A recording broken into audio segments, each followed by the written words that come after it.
Okay, we'll start now. You tell me to just like the Sheila to go then. Okay, I'll Just like. This is a good intro thing already, man. This is the intro, man. This is no, I've already addressed you. You're gonna break the fourth wall, buddy. Sorry, why? Nothing You more. can't Kachelante. because it's about you guys talk to the thing. Now SHOUTOUT starts now. No, but I'm breaking my elements, SHOUTOUT my starts. elements, my breaking. SHOUTOUT. By the way, this episode today is sponsored by Druk Heritage Solutions, or DHS Architects for short. So shout out to Tashi from Sydney for reaching out and helping out. These legends don't just build houses, they mix authentic Bhutanese aesthetics with modern functionality. Imagine your Age Shingzo combined with your cousin's Pinterest board. Boom! Magic. That's them. Whether it be a dzong, your dream chisham, your resort, a house or a cafe that you wanted to start but never getting into, they do it all. From architectural design and interiors, landscaping, even building the projects from the ground up. Basically, if you can dream it, they will draw it and they actually build it. Plus, they're all about cultural preservation, eco-friendly vibes, and the community. So your building will not just look good, but you'll also feel good from the inside out. So imagine just walking around into your building and all your chakras being realigned just by stepping into the front door.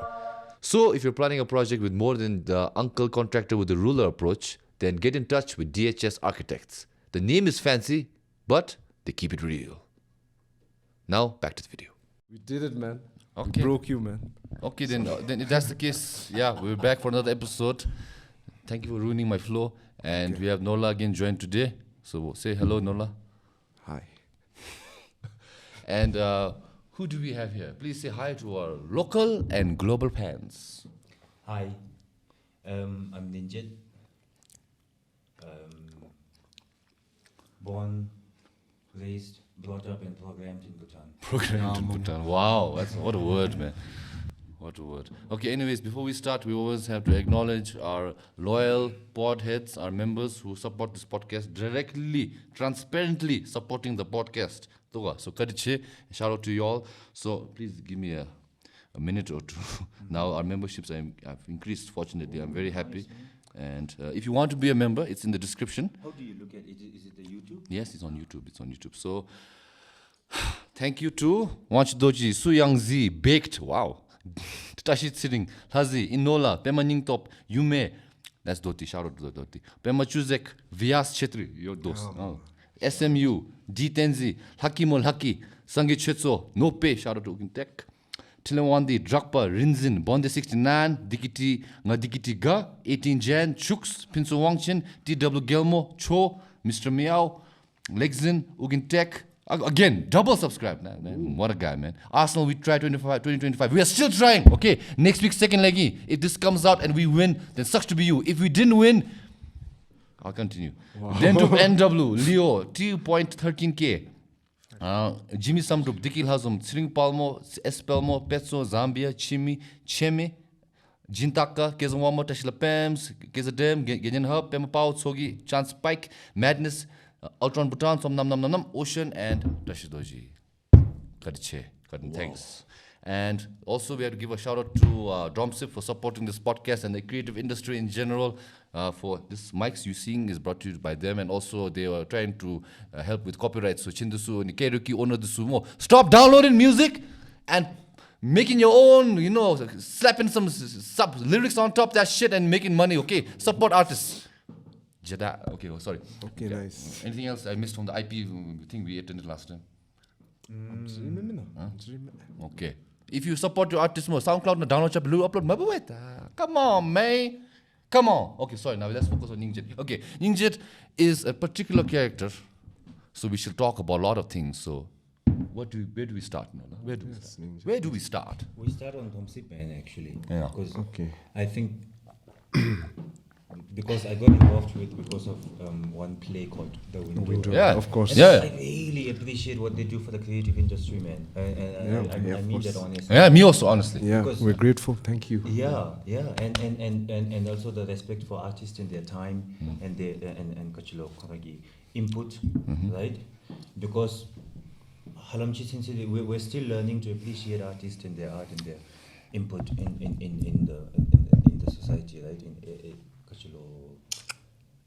Do get up, yeah. No, even like it used to be like Chenji Tashi wachin oy ni anlo ani jitina tana way, you know. So there wasn't that culture of kachilo ani the respect to the input of the artist. So I think when I saw like how they dealt with us and in terms of also like financial support, kachigi I think they're doing a good job. Yeah, well, Kunsu, like last time, like at least like natural creator benigi, we can feel the impact personally, because like I think only up to last year, I don't think the fact that a theory of a grant being given by the government for creators to make art content. it's like a concept we cannot even nam to last minute. To put out content. And then like, you know, even though like maybe like you can't appreciate that much personal impact feel because we got the grant approved, which I didn't think will get approved for the podcast. So I'm not wait first approve it. So the fact that he give me the grant more, then he give me motivation that I'm getting something out of this, and now I can actually fully pursue it. So and that's give me actually the josh there to actually try to do a weekly shit. So thanks DOMCIIP.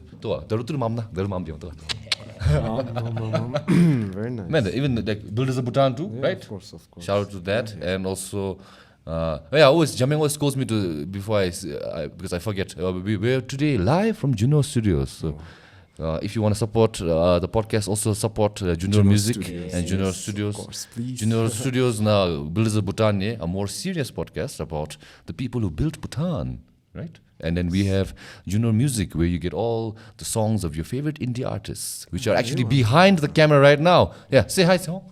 Show camera, just there. See. See, Dochila was brought to you by these people, okay? And also, me too, share a song. Okay, let's give a shout out to this song. You check it out. What's it called? Satarinsa Imo. Satarinsa with Oz. Feet Gamo. Featuring Oz, who's actually Satarinsa in And Australia they're in right Australia, now. So if you're actually. watching this right now, Johnny Dai, tell all your Aussie fans to subscribe to Johnny Dai. Australian they watching show na Jonat, if you guys can support them. Thanks why. Yeah, man. But I think by the time this comes out, there'll be shows are done, man. No. Mashe. If they're still around, go to They're support still them. around, man. Go If they support. do other shows. And if this is coming after their show, how was the show?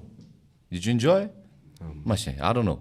We'll come also for a show to support our John Cena of ticket. course. How about that, huh? How about me, Norla Jamyang? Do you know we about do a our show. Yeah, man. Do you know about a dream? About it today, remember? Oh yeah, wanna talk I about a told dream? them also Johnson dream. And you told them, man? When I did you- told them, man. And you showed me your wallpaper. Yeah. we did, man. So yeah, it's still the same. Yes, John Cena, man. Before, yeah, but No, and then, then I was even suggesting but also we wanted to shoot a movie. I said if you filmed like your journey of going to go see John Cena, that would be a great film. Do you want to join the journey? Yeah. John Cena, thousand now. That would be awesome. Yeah, man. That would be a nice trip, When is man. it happening? October. So yeah, that's the dream. So people in Perth, one question to you guys: if we come to Perth with whatever, maybe a musical show, maybe a live SHOUTOUT, whatever, will you support? Please let us know in the comments, because if there's not enough support, zero milani so myo.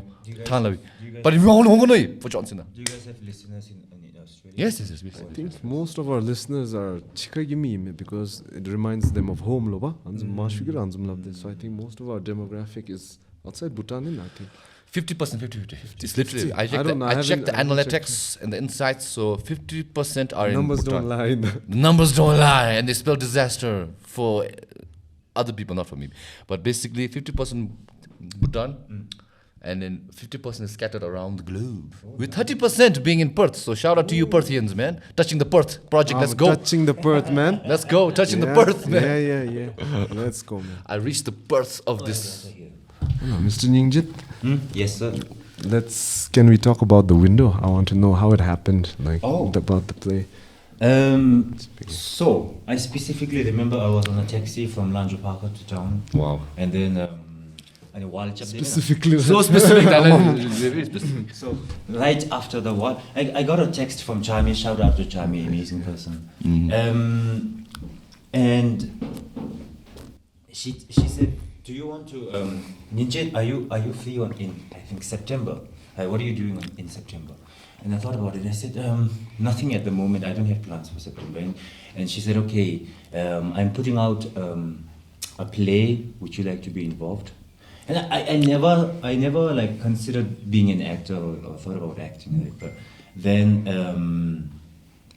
I said, yeah, fuck it, let's do it now. So I said, okay, yeah, Why not? sounds interesting, why not, right? So this is your first time acting in that, like? This is the first time you ever did it. Wow. Yeah. So no hesitation, like, did you have any self-doubts? Well, okay, so here's the context. It's the first time I met with Chami, I mean, where we had a proper interaction was at Grey. So one time I was just there and I was just dancing by myself, and usually when I dance I choose a corner and I sort of face the wall and then dance. So I was just dancing there, and Chami and Ojunu, they happened to be there, and then Chami came up to me and said, I don't know any dance disciplines per se, okay, like, so if I open my eyes and if somebody comes up to me and want to dance also, I don't know how to dance, and if they show me a move also, I don't know how to repeat, I just do my weird shit, right? So anyway, I was dancing and Chami came up to me and this lady, she said, you move so well, you have very, and you have a lot of, she said, you have a lot of grounding in your movement, and basically I just go down a lot, so. Wow. Then she said, would you be interested in like in a workshop, or, like or theater acting? And I said, I've never thought about it. And she's like, okay, anyway, I'll keep you in the loop. And so next time, she said she was giving a workshop, and she said, would you like to come? And I said, yeah, I would love to. So I went. And the workshop happened to be an audition for Bhutan Ekoski Anchor, which I had no idea until I got to it, right? So yeah, and then I went to the workshop, and it was so fun. Like it wasn't like an audition at all. So she made us just like sit in circles and like do like spatial awareness, and then like mimicking certain situations. And it was really nice. So that's the context of like no hesitation when she asked if I would be interested, because she already sort of like made me feel interested and more confident in it and comfortable with it, you know, which she's brilliant at actually. I've seen her do that with many other people. So then the thing happens and we go to a meeting at DOMCIIP, and I had no idea what DOMCIIP was. So I thought it was an office. I went in pant shirts, and it ended up being at the ministry, MOIC. So I just snuck in, and then I met somebody there, and I said, hey, I'm so sorry, I had no idea this was here. And she said, Tasho shouldn't mind too much, right? And we wait in the conference room, and then director came, right? DOMCIIP director came. And then I said, Tasho, I'm so sorry, I didn't know it was at a ministry office, so I came in pant shirts. And he's like, okay, it's fine now. Carry on. So we sat down and we were talking about like the vision and everything about it, and then we came on to like the conversation became about music and stuff, and suddenly the director he's eating doma and he's talking that, and suddenly he opens his coat and then he's wearing a Rolling Stones shirt inside. I'm like, that's fucking cool. Okay, that's nice, because it made me realize for the first time in a long time, like it's not just because you think bureaucracy and bureaucratic people, corporate people. Right? Sure. But it made me see a human inside. They're all people with personalities, everybody. So I even told Tasho later on when I met him, I said, I really liked it, and I said it broke a prejudice in me, I said, you know, which is that there's still a human inside there, right? And sometimes you can connect on a human level, right? And the appreciation of simple things in art, right? So it was a good start from the beginning, right? Then we do the rehearsals, and in the rehearsals also Chami just handled it and like taught us, guided us so beautifully, which is she would just let us read the script, and then just let us act it out, you know, and see, and the only instruction she would give is like, okay, more, give me more, because she's like, as much as you can give, later on we can just tune it down. So, but there was no specific things like look this way and keep your hand here, nothing like that, right? So it was just complete exploration, which was beautiful. And and some of the story also, you know, she developed as we rehearsed, which means that the characters became even more in tuned to the actors that are playing the character, you know, because she sort of like, so I played the character Tashi, right? So Tashi things also, like, she saw how my interpretation and my idea and my character, my embodiment of Tashi, and she builds upon that. That's why it was also very easy for us, I think. And man, I fell in love with acting in the end, because first Nadi, yes, rehearsing and stuff, and I didn't do any other research. I didn't watch a YouTube on acting, nothing, right, until the end. And then about 1 week before the show, I just took some space. I went to somebody's house. They were very kind to offer me, if I wanted to get away, I can come and they have an extra space where I can stay. So I stayed there, and I had a week to myself, just myself, right? I went to rehearsal and back, that's it. And then I was just like listening to some podcasts on acting, and then and there, as I was like learning, right, the methods they were talking about in the categories, right, and I'm like, Charmi already taught us that, but she didn't say this is called this and you have to do it this way. You know, she just like nudged us, guided us, like, and just, you know. Wow. So I'm like, oh man. But one thing I realized was also that, because I'm into filmmaking, I love films, I love movies, right? Good day. You came to the right podcast. Si's smiling now.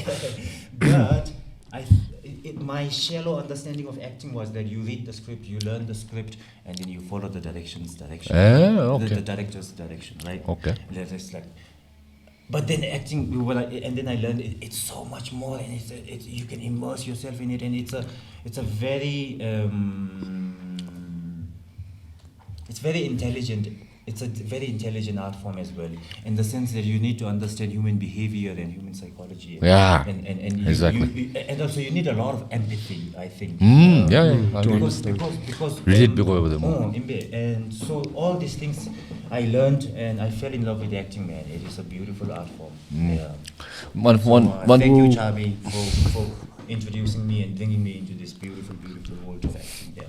Okay, boy, you can move. You can move. It's okay. It's okay. It's like so specific. We can't hear anything. Shout out to Jinnah.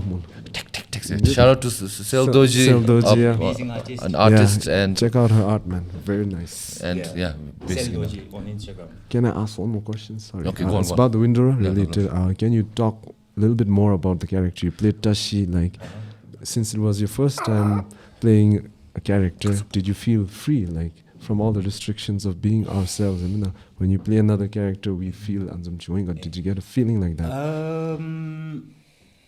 I think it's very subjective and different for each person, right?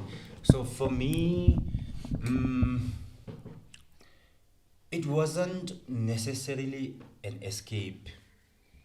It's freeing, but not necessarily an escape from who I was, because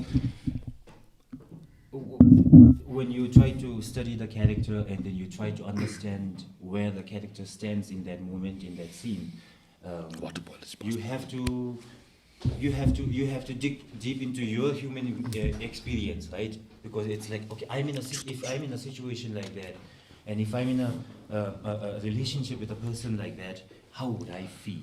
So it's more like asking ourselves more inwards. Wow, more introspective of ourselves. So, and also, Chami always said, before I thought acting was pretending, right? I thought acting was acting to be sad, right? I thought it was pretending, you know? And then she told us that, she said, don't ever underestimate the audience. And that if you're not telling the truth, the audience is not going to buy it. If you're not telling the truth, the audience is not going to buy it, you know? And I wondered about what that was about, right? So these are the things I'm talking about. She would say things like that, and I would just note it down and think about it, sometimes not understand it. But later on, when I was watching this podcast and YouTube videos, it's like, it's that. So it's when you are, okay, let's say now, and then we're having a very awkward conversation, right? Where we both have different perspectives, right? So one important thing is, like, you can't pretend to be a bad guy, right? Because if you are a bad guy, supposed bad guy, but you're still a human, which means you're doing what you think is the best decision that you could make in that moment. And you want to stand by it. You don't want to be wrong, right? So those are, I think, the honesty in acting. Like if you're lashing out at somebody, you can't be pretending to lash out at somebody. You gotta believe that you have every right to lash out right now and that you have every justification, because that's how we function, right? So Tashi, right, my character, you want me to talk about him. He is he's a Kachilo Ikagi Alu. But also, I mean, he studied, he went to school and he went to college. So he's a college graduate and he comes back to his village and he's trying to figure shit out, you know. But he's very ambitious, but only sort of in the head, you know. He talks a lot. So those are the similarities I share with him. He talks a lot, he complains a lot, right? He's very stubborn. Yeah.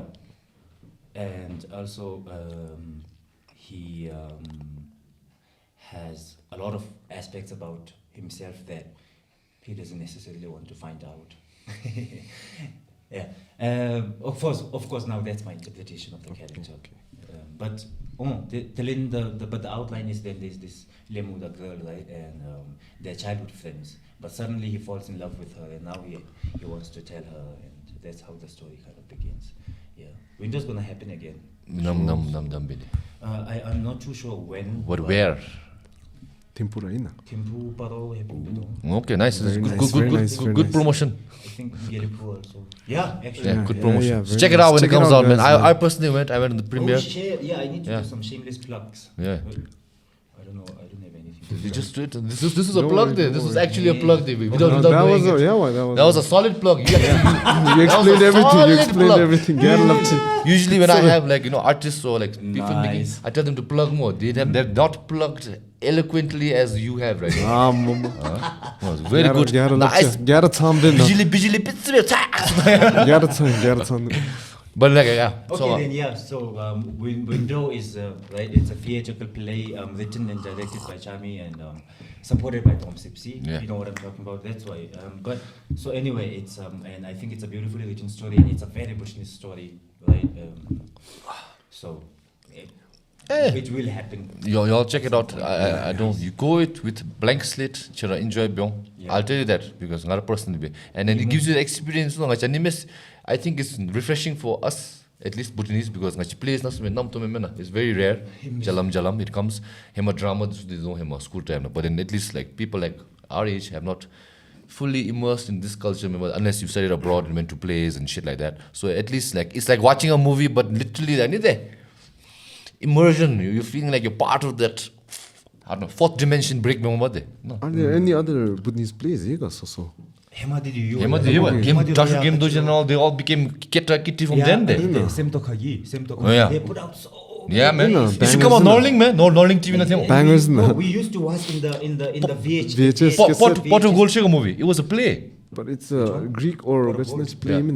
Huh? And then there's Dewey version. Oh, all this. I mean, where they acted out in a live theater. Yes, yeah, man. It was a huge. So okay, this is the thing. DOMCIIP wants to. So DOMCIIP is calling it like the reviving of the play culture. Yes. The theater play culture. That's why. That's how I appreciated DOMCIIP, because, okay, it's a good thing if you just have some government money and you wanna just throw it into a play and put it out and then whatever happens. But it wasn't like that, and that's why I appreciated it. Because when they talked to us, they said this is to start revive the theater culture in Bhutan, and also show that if you are an artist, if you are an individual interested in theater in whatever form or shape, which means you could be an actor, you could be a set designer, you could be a script writer, you could be a director, you could be a lightman, whatever it is that you are interested to be involved somehow into theater, then they said we want to show that it's a viable option financially as well. Yeah. Practically, you know, so those are the things I appreciate. That means it's a genuine care, man. Yeah, man. It's a genuine care, and that's why Aninalwe, they accept me. All the actors are very well-known faces, and OGs in the game, right? So there's Ausop, there's Autanbida, and then there is Kachilo, Tashi Yosil, and there's Namge. So they wanted people to notice, and they wanted people to get interested in it, come watch it, and they wanted people to like work on theaters, you know. Yeah. So that's why it was a ticketed show. The very reason that it was a ticketed show was to generate some revenue, so that it's sustainable. So Yeah, well, these are surely. the thoughts. These are the things that I appreciate. Yeah, and then it takes a journey of 1,000 miles begins with one step. I personally play you can call me. It's seriously, I think it's just the beginning of many more. Yeah, but then I can see it happening. So I could picture it when I went there. And the culture, they go to Tsunime, because and in Thimphu we have so many little things of entertainment gear, options. You know, why can't this be another option more for people? More. Fucking, what do you want to do? You enjoy your archeries and your parties and your karaoke. No, and also the thing is, it's not accommodated yet. It's not because people are not interested. It's just not accommodated yet. So the more options there is for young people to be engaged with, you know, I think it's just gonna have like more healthy stimulations to our brain growth. While we are young, no? Imagine there's theaters that you can go watch, there's skate parks that you can go skate, there's swimming pools where you can go swim. You know, these were pretty much luxuries when we were growing up, right? Oh, sorry, excuse me. Call you on the two. Sorry, I have to take this. Sorry, so sorry. Okay, go on. But then, but I to see it. Chen tega, charmi other play Greece tega. Greece mata. My God, Greece I felt it, man, because that was a grander skill. Obviously, the window was more nice, intimate setting. Yeah, you know what I'm saying. But that Greece was a grand scale, but you know the costume department was on fire, the music soundtrack, the sets. So most of the in Bhutan we could do it. Obviously, the budget was there more. So budget you can go up the water for all people to shine. My God, I'm not kidding me. Like, Charmy, hats off to you if you're watching this. It was like remarkable, and I think that's her bread and butter. Remember, yeah, bread and butter. And rightfully so, because Charmy has been working in the theater, as she told us, if I'm not wrong, which is Kachilo. I think since she was 16, man. Damn. Yeah. So she dedicated her life, man. And starting from scratch and just like carrying stuff and doing errands in the theater, you know. Yeah. So Bapandi, like I really like hope like it inspires more plays, because I think that Josh Charmy Jamchi business too. No one has the Josh as Charmy has to do this kind of stuff. So hopefully you get more Josh of people who can do it. And I think like him culture reaching get you look revive him also more. And it taught them and really good, and it really trains actors. That's why I love. I'm a film nerd, no, so I really like, I can notice when people have been trained well or they're doing it well. So when I move and play it out, I can tell all. And when you see a movie where people are not trained well, like you said, you can tell it's, you can fool the audience that I resonated. You can tell. And when they're more professional, it'll grow people to dedicate more to their craft, and also will give a more engaging experience for the audience. So it's a win-win. And we can, it's also one fact that we're not having gokab like this, but also lazy there. We don't put in the effort. So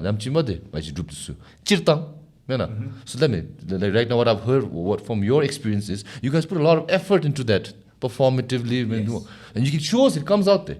And then the ones, maybe the movies which you redeem, little shitty or little like, what do you call, not our cup of tea, is because you can tell the effort is not made. You can say someone is really talented, effortless, but it takes talent to make it look effortless. So I think like if like cultures like theaters and all comes, it makes people to put effort. And then it will grow up in the industry. And also the thing is, theater is live audience, right? So you immediately feel the energy. Man. Which means I think you're under way more pressure to perform better. If you done fucked up, you got everybody like looking at you more. And you can retake, you can cut. I think so. It's but at the same time, I'm in no position to like compare between any shooting and theater acting, because I've never done shooting acting. Okay. The only acting I've ever done is just window. Yeah, I've been part of all types of productions, fortunately. So at least from the outside, so maybe second-hand experience. First-hand, I'm saying me. I was involved in plays when I was a kid and when I was in college, but I was not acting in a major role. So I'm saying I was in Chungunga class 6 that we did. It was actually an interesting play. Actually, it was made by our reading teacher who was from US, and he wanted to adapt Alice in Wonderland. More, it's called Alice in Space. So we did Alice in Space. Yeah. That was nice. So my role was just like high energy meaning power. I have to say, it's a black hole, we're all gonna die. And that's my whole line. That's it. What's the context? So basically they're in a spaceship, okay? And then a black hole comes and they get sucked in. And Alice ends up in space. So I'm the ship crew member who says it's a black hole, we're gonna die. That's it, whole movie. Whole play. I understand. How much play when memory trigger method. But anyways, then also in college now we did Lhaden, and I was a light guy, so I did all the lighting. Man, lighting is, I think lighting. So whoever is listening, if you are interested in light and shadow work, I think there's potential in like theater lighting. Yeah, no, anything in production. Lightman is the best. Gaffer has to be the top notch, which I've learned to appreciate over the years. It's just because like you can breathe life into a frame with your light. I would also love to be involved in yeah. Lighting, like at least because we're filmmakers also. Like over the years, it's not about whether you got a nice DSLR or a Samsung or a camcorder. It's about who can play with the light. Light. Lighting. We were talking about light. He said he was a lightman in a theater play once. So I'm just saying, like, if anybody is into light, I think like you should get involved with like theater things also. Yeah, I think we can.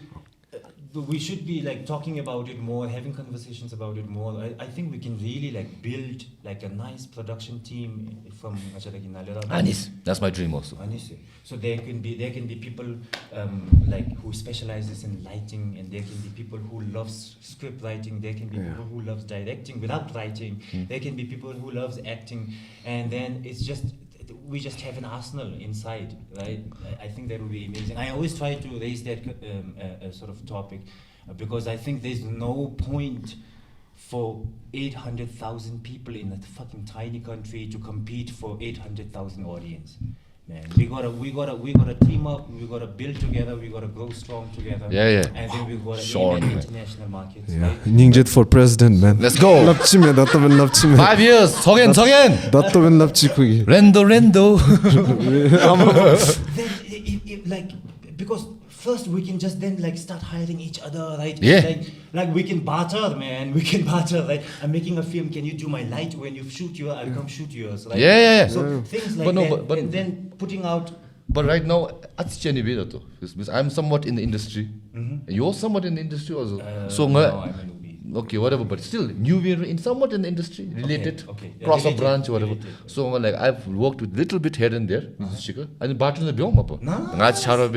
Like, for example, I'll give you a little nugget of truth, okay, a nugget of information. Like, I had that stupid scene in Shindim, and I thought, makes me cringe. Anyways, stupid. Anyways, no, not blaming the production team, not acting tamaga.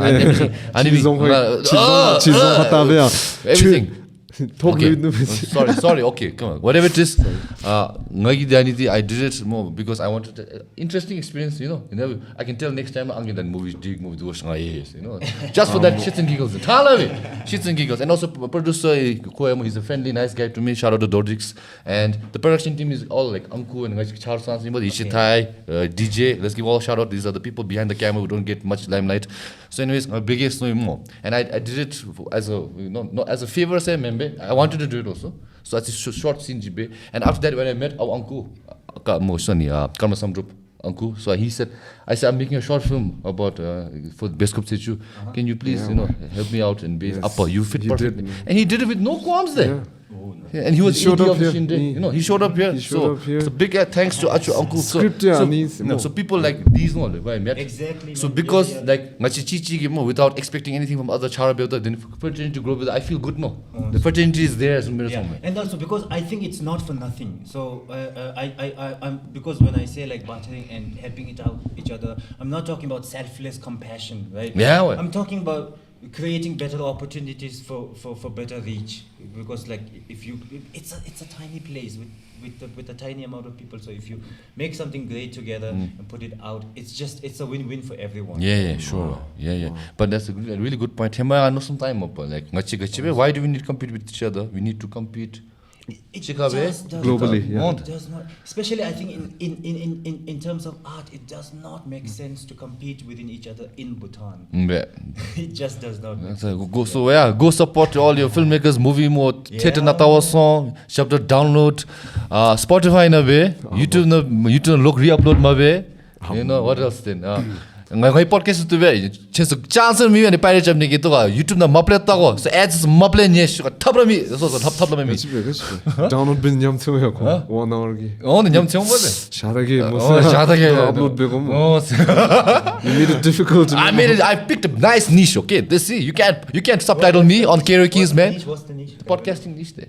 Okay. No. So you mean they can't? But then they can just cut small clips. But it helps my promotion. ko jonte promote so he's like the Andrew Tate jonte you become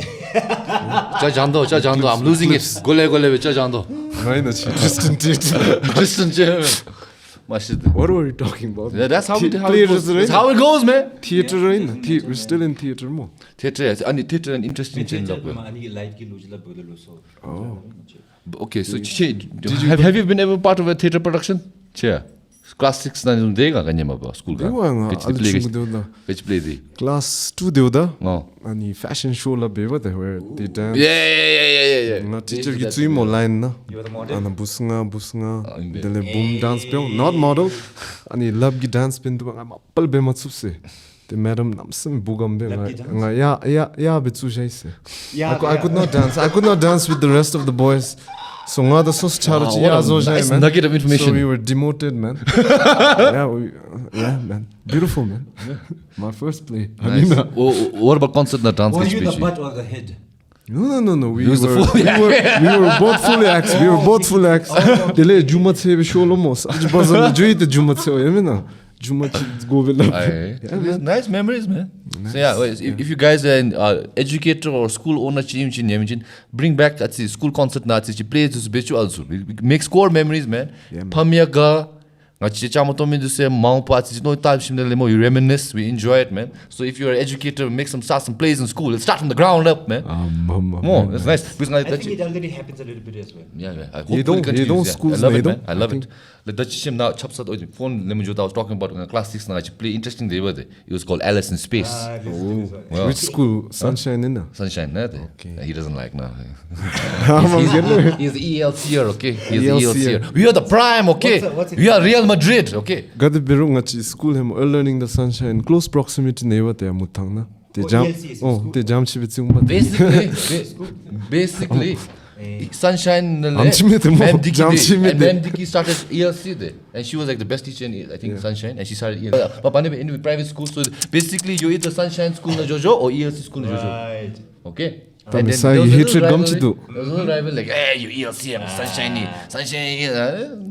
The hatred runs deep in Miss Sagi Lolap down. Hatred runs deep. I think it won't stop, man. Chigi. No. Animosity. We were jealous of ELC kids, man. You guys had a basketball court. We didn't have anything. Oh, that's nice. I think that's a nice competition. Yeah, we had a basketball court. We had a field. We had a field, and what else did we have? Okay, Alice in Space. What is that, man? Basically, Alice in Wonderland, but now in space. Now it's in space. Tin Man, Lions. Tin Man? What are you talking about? You're talking about Wizard of Oz, boy. Hey, Wizard of Oz. What the fuck? Alice in Wonderland, my bad. Tin Man. Yeah, almost more. Yeah, but anyways, like basically, I had that role, where I was hype energy. I was in class 4 or 5, just no.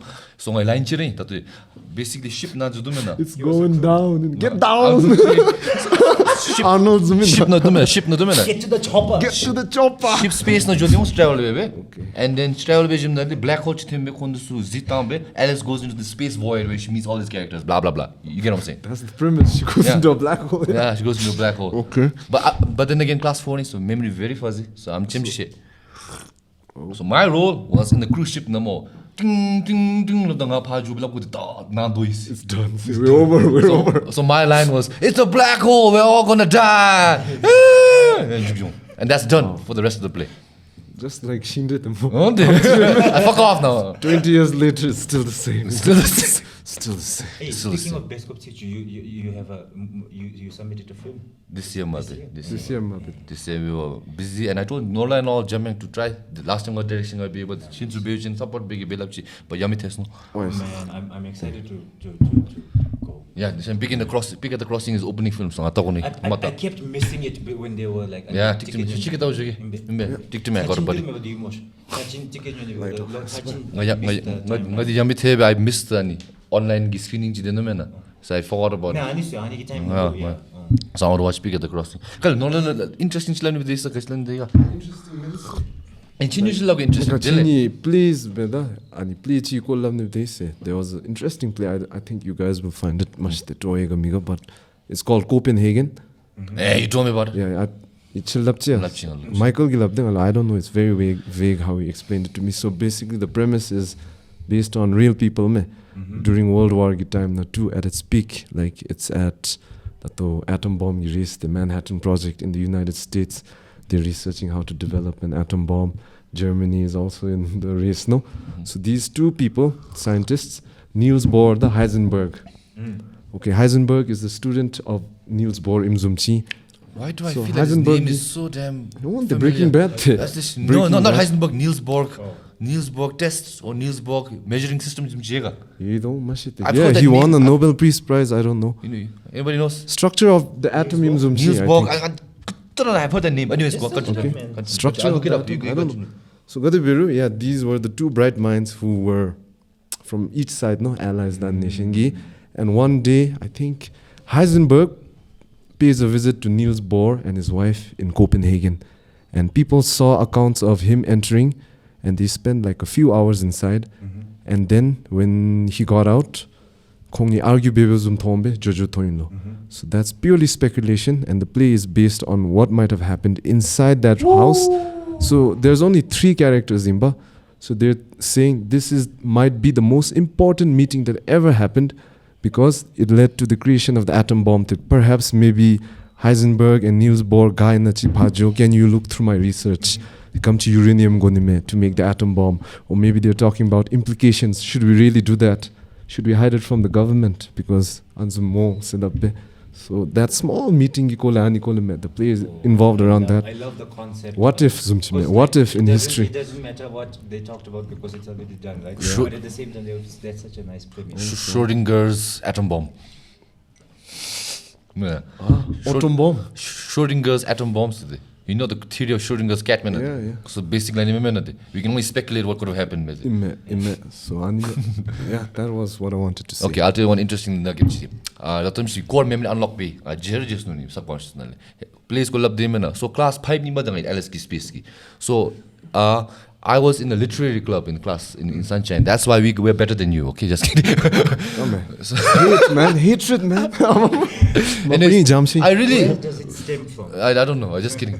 Basically, Sunshine School, the literary club was fun because back then, now look no stam the clubs na school na. We take it seriously. Literary club, cooking club, I joined literary club because I loved English, and another place was it. And then I was like, wow, look no stam literary club. There was such a pivotal part of my life. And class 6 na play since Alice in Space was a hit. Class 6, they made another one, Robin Hood this time, but adapted in Bhutanese context. Hit in the sense of like the parents. Yeah, everyone loved it. The production was really good. I really hope someone can find a camcorder version of it. I'm sure there is, I'll cry, I'm man. sure I'll there cry. is, I'll cry. Okay. Anyways, so much next year we did Robin Hood Gibini Bidi birthday, and then this time class 6 Benigi again English teaching on this Sheriff Krishna. What's his name? Sheriff. Sheriff of Rottingham. Sheriff Parody version. They're giving me this role. How are they know how smart I am? Whatever. No, I thought. And Gino, this same Shibe. My child best friend is a shout out to him. He got Robin Hood, and then the Choetsho asked what the more. Then, anyways, then I child so man, I'm sheriff, Mesa. I'm not the sheriff. I'm not the sheriff. So sheriff so I was the other men in tights. The one that Robin Hood robs from, but then Ani Pakalis Castle na de, but King di me. Kashnanga. Why in mission? Okay, sorry, I don't know. I was know that. the So I was characters. pissed over that I wanted to be the sheriff. Just do sheriff character more. Tamalas, I was salty for no reason. That was the main antagonist of the play. I was the main antagonist. No cast been worth it. I was looking so forward to it. Script, Yume. This thick. Imagine a 12. You're not even 12, 11-year-old kid. This much script. Like Charo Easy had the must most. be big letters to it. Whatever. No. It was a legit. It was a legit. Side cues. It was like a big margin. It was a legit script. It was legit. Interior, exterior, legit. Imagine 11-year-old kid. Or like an actual. Yeah, fucking hell. They must have printed that from the internet. Liverpool, US ni bade. So Maplera, he was like Internet print of Okay, go on, sorry. So It was a big script for the 11-year-old. yeah. Huge role. More huge. Can I continue? I'm still stuck on the script, man. So I'm just demo. Then I Charo Komo main role binigi, Robin Hood binigi. He had most of the lines, and I had not that much. Then he be excited him. So Atskale Banacom school year, Juchina. I don't know what happened with the principal or whatever or school. I don't know what happened, but Chunga memo cancel Yasisi. So I never got my damn debut, man. I'm salty. I didn't get my big break, man. I didn't get my big break. Okay. Anbini ELC was Yeah. Tashmo. Just the show was. Show was cancelled. Oh, that's fucked up. But then I rehearsal halfway side, so we only finished rehearsing like 25% of the play. I rehearsal nara. So rehearsal masa. Done, man. So I don't really remember like my lines or whatever. I just remember Che Gundai. You know, the only knowledge I have of Robin Hood is this cartoon version that I watched, probably made by Disney. And at the time I was watching it, I didn't speak English and understand English, so it's just my interpretation from what they're acting out. Oh. Yeah, but then What were your English resources then? Kazum day. English. Movies in music. Okay, wait. music. So, a little dial back. Let's give a little context to the audience who don't know your background. So you were a monk, but more. Yeah, I was a monk. Okay, he's a monk. Now let's know how he knows his English. Go on. How he knows his English? And, I was very lucky in the monastery that I grew up at. Our teachers were very, I think, thoughtful in the sense that, because there's one of my teacher that I'm truly grateful for, because he had the care for the students in the sense of not only like, you have to be a good monk and you have to do good for the teachings and all that. But he also had that one concern, just in case their life turns into a different direction. Sagome Tungome said he had that concern, So he made sure that we learned English, and he even taught us Hindi. He can read Hindi and he can read Chinese also. So he would just force us to learn, And he's like, so truly grateful for that, So, but I was a very bad student in the class. So we had. The thing. Okay, how did I learn my English? So we had a 1 hour English class every day. So it's called English class, where you learn everything that's written in the English language. So you learn math. 1 hour for all of that. The English class. Yeah, 2 plus 2. Next, this is history. This is a mountain. Shut up. Now 2 plus 2. Speedrunning. But not all the subjects are taught in every hour. But in that class, then you learn anything that's English related. Okay. So we would have some sort of textbook as well. But also then for 2 years we had a volunteer teacher from the US. Well, 2 teachers. So one was Nancy Hunter and one was Michael. So. So then I was a very bad student though in the classes. I would never do my homework properly in the class. Also, I'm just talking, but it provided me the basis, right? And then I loved movies, and then the same teacher, he brought me my first storybook. So it's by Michael Mabugo. He's a British writer, amazing writer, so much fond memories, man. So he bought me this book called Toro Toro by Michael Mabugo. That was my first English book, sort of like a lengthy English storybook that I read. It's this thick, big letters. And some pictures, nice illustrations. So worth 1,000 words. So then I fell in love with reading also, no? And I wasn't a sporty person at all, so I would, whenever it's on off days, my friends would be playing kuru, football, volleyball, you know, badminton, and I would just like read stories, and it's like living in a parallel life, you know, in my head, living in those stories, Enid Blyton, Michael Mercado, Very nice. and then later on, then I got into like thrillers, man. You know, Mario Puzo the scene. Kachilo, fuck, I can't remember his name. For Steve, I'm not a reading Daniel guy, so- Steele, I mean, I don't know. no, anyway. I don't read okay, books, so, sorry. Stephen Kai Long Man. Huh? Kai Long Man. King, Stephen King, yes. Stephen King, yeah, okay. And Kailonga. also like, you know, Robert Downey. stories about like CIA agents and stuff, Yeah. and also Kachilo Hardy Boys. Okay. You're a Hardy Boy Yeah, guy. yeah. Oh, shit. I'm also a Hardy Boy. And the Kachilo Legendary Five, Mysterious Five. Yeah. The Curious famous Five. the famous five, the Anzumchi. famous Oh, five. wow. The famous five. Ngani title And pads then, Jerome. Kachilo- Oh, shit. I just have read. I got a little spooked out by an epiphany Kachilo, right the guy who draws the hairy characters. Harry Not character. hairy, but like the Stooge.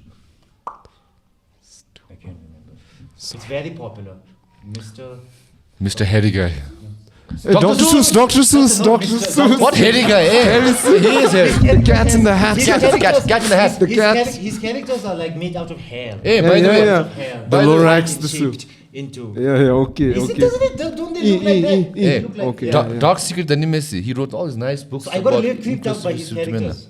His When I characters, was a no, kid. was made for like inclusivity and all. Be nice, and remember. But in real life, he was a thing. He was I think a neo-Nazi or he was a white supremacist. And the chin lost. Momana. That brings us to the subject of the separation No, and the let's get that later now. Let's find out how you know English first. The cat in the hat. I watch a lot of movies. I read a lot of books. So of course, because of the English class, it provided the basis, right? And on that, then when I read books, what book reading helped me was that if I speak out a sentence, you know, I'm like, that doesn't sound right. And then I say it another way and it sounds right.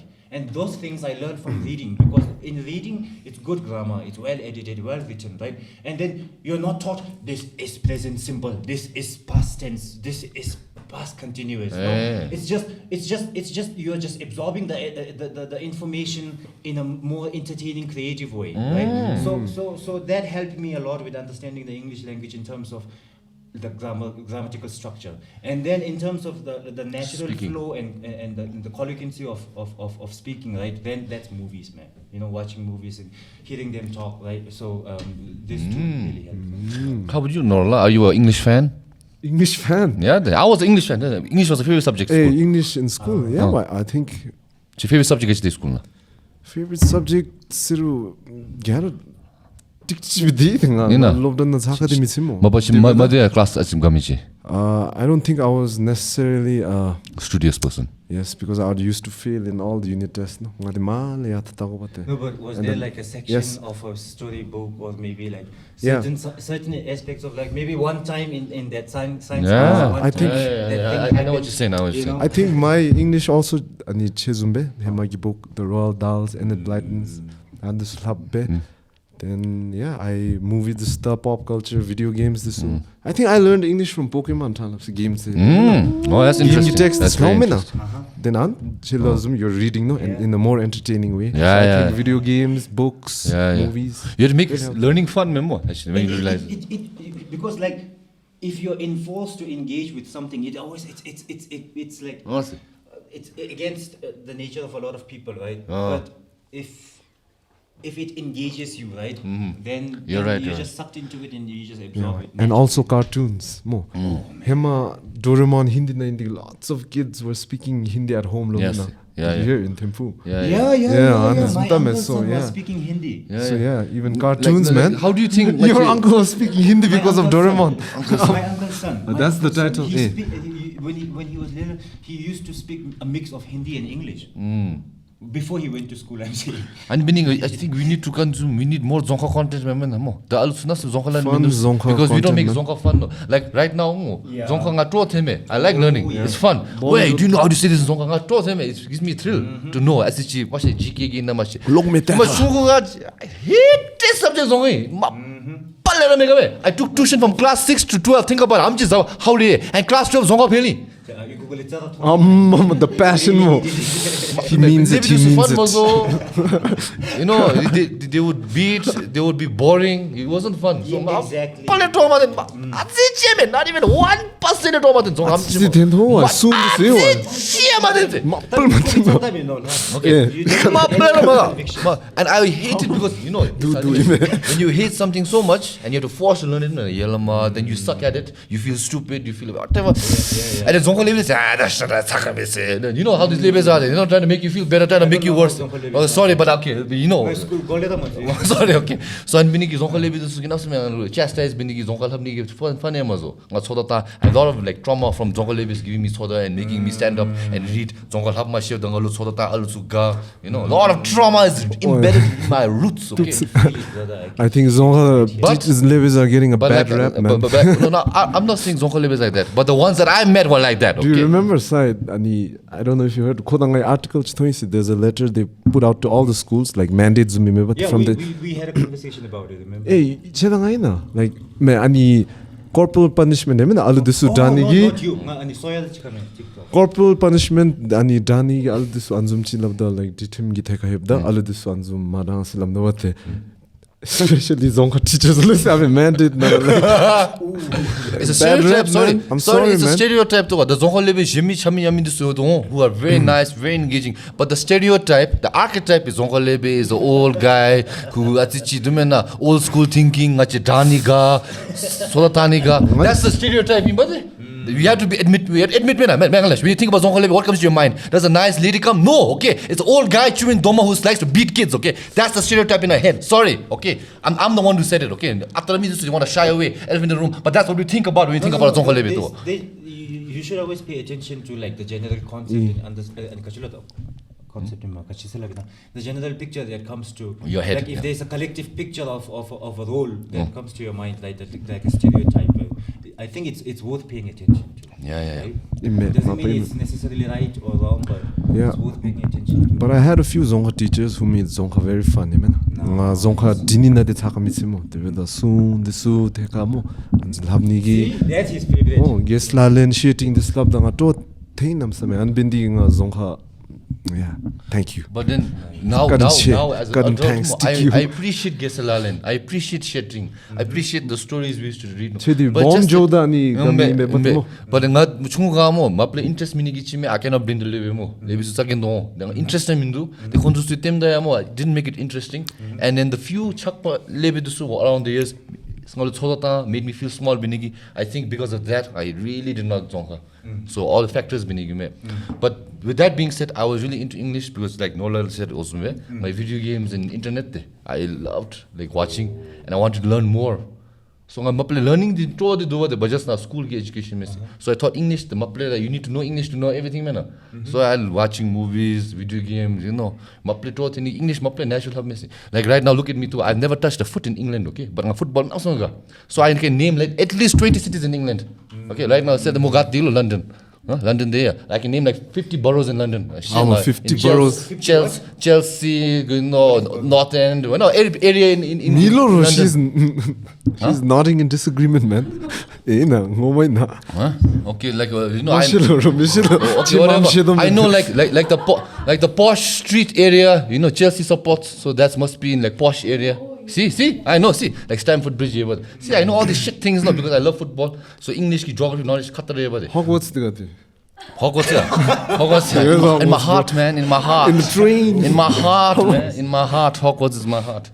Okay, but then, I wish like Zonka, there would be content like that more for the kids today or whatever Mount with okay. so that they can enjoy Zonka. I have a question for you. When you guys learned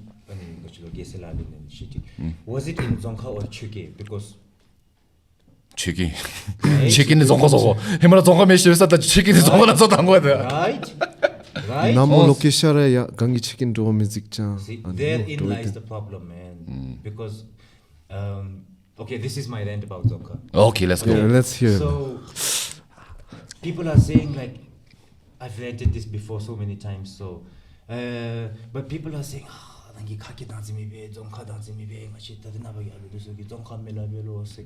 think Zonka has never been given so much attention, you know, in the history of Bhutan. It was simply just a language that was spoken in Bunaka and Thimphu, right? That's why Zonka, right? It was just a name. And then, but every historical recordings, every biographies of a historical figure, every kasho, every letter, every agreement, treaties are written in Singye. I mean, tell me right now, you want to know about a historical figure, right? And then you want to read it in Zonka. Do you think you can find it? Maybe you'll find like two prominent figures. Maybe you'll find the biography of Chhetri in Zonka. So Zonka is just a dialect we just caught on here. So no, the thing is, the point I'm trying to make is that, Kachilo, if I say that Zonka has never been better, I think like ever since Bhutan joined the UN, that you needed a national language brought up. And then especially in Dugijiba's time, there was a lot of attention paid to Zonka and this Zonka compliance of the department and all that. To make identity in there. First it started with that, then it became more important because it's so apparent that a unique language is required, right, for the nation, I guess. Yeah. So it has been given so much attention, and it's become so much better, I say. And I say, you know what? The reason that Zonka sucks is more of our ancestors' fault than us, ever. Because our ancestors always used Cheke. Our Buddhist scholars always used Cheke. And this is not just my own thinking. It's I heard this story about, so there's this ancient, well now we have to say Indian, right? Ancient Indian scholar called Atisha, right? So Atisha, so he came to Tibet, right? And he was in Tibet, and there's this story, I don't know if it's true or not, I don't know if, I haven't read it, I just heard it from a noise, but it made me think, which was, the story goes, he used to do his daily prayers in Cheke, right? He's an Indian man. He's a freaking scholar from Nalanda Buddhist University in India, right? But he did his prayers in Cheke, and somebody asked him why. And also there's the perspective and the belief that Sanskrit and Pali is a higher language, right? So they say, why would you choose to do it in Cheke? It's a translated, filtered version, right? And he says, for the longevity and propagation of Buddhism in Tibet, it's very important that it is in Tibetan language.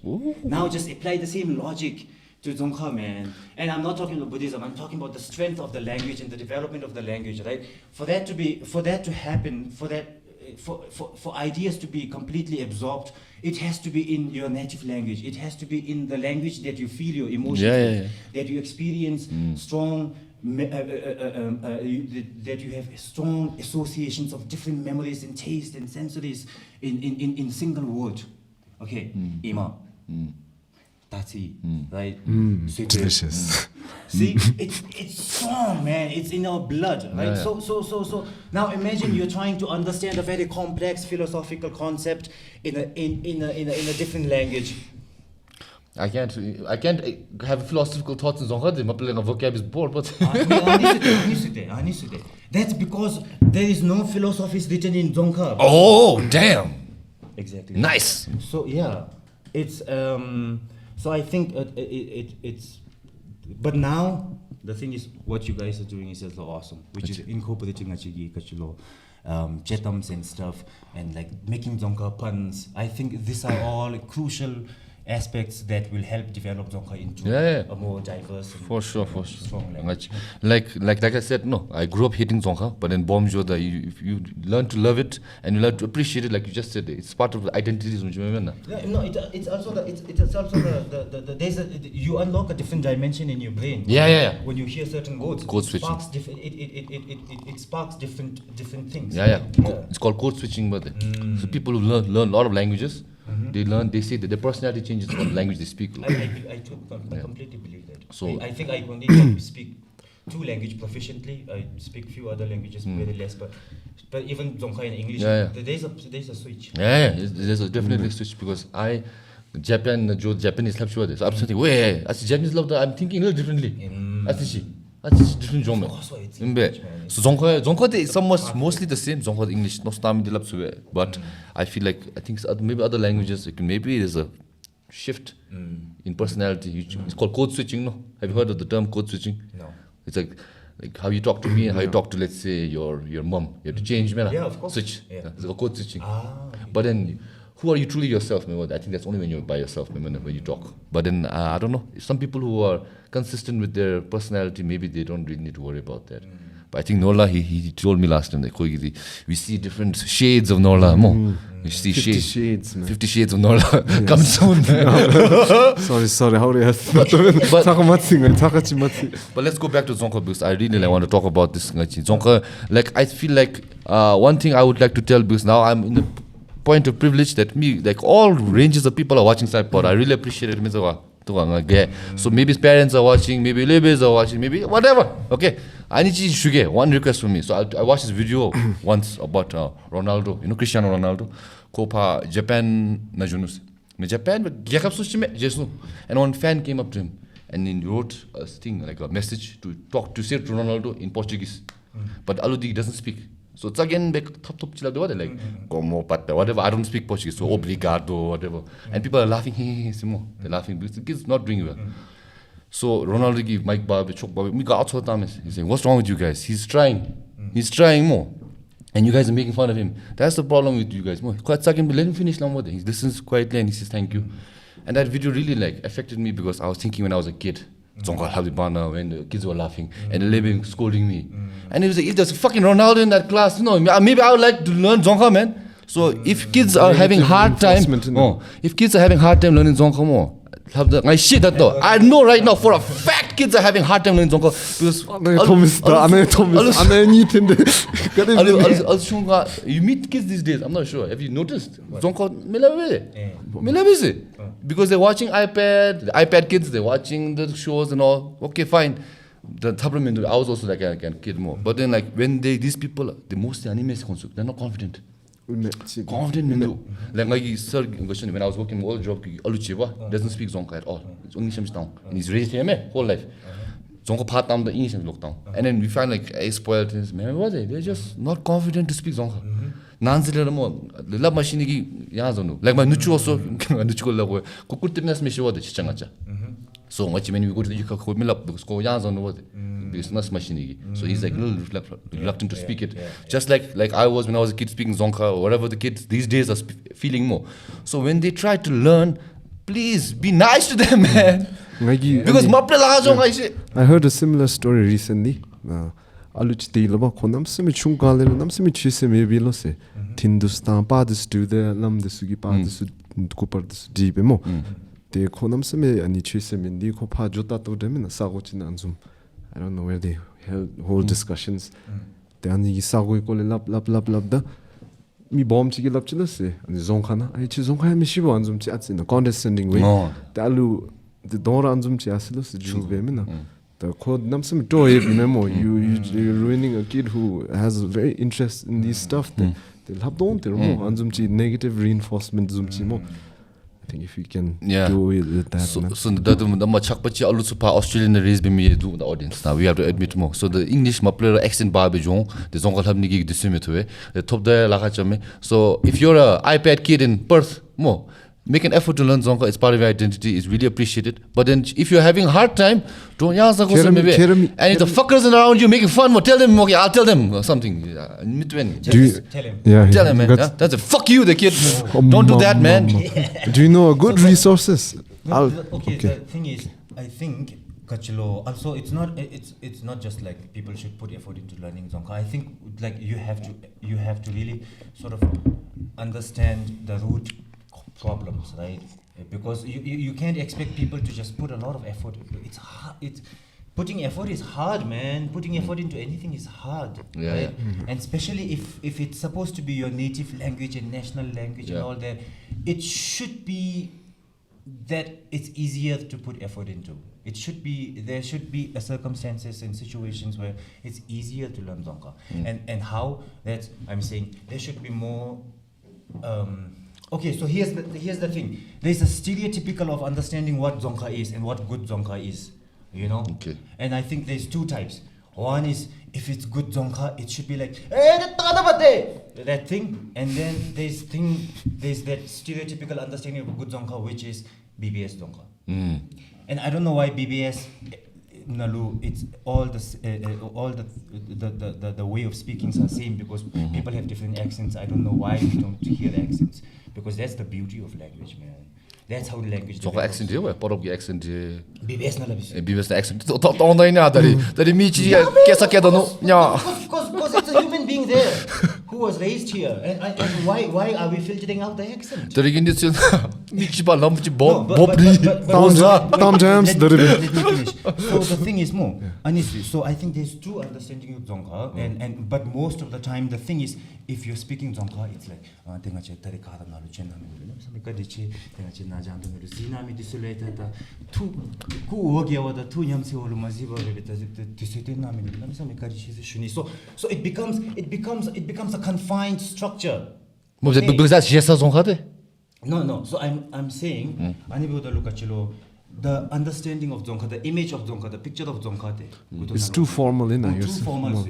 It should be kachilo leaked into casual settings. No, I'll tell you now. I know exactly how to make Dzongkha learnable, because my Japanese. He's unlocked the code. No, I learned Japanese, so I know personally. So when I learned Japanese, first of all, it'll be easy. No, it's like number 3 hardest language to learn. Very hard. Okay. Secondly, because very contextually is Japanese, but that's not the story. Anyways, Japanese labda. One easy way I could learn more Japanese was learning was fun. The kanji this drop. I'll give you an example. Okay. Basic Japanese. There's 3 letters. Which means it's 3 times more than Dzongkha. At least 3 times more. Because we learned hiragana, katakana, and kanji. So hiragana is characters for local words. Okay. Sushi.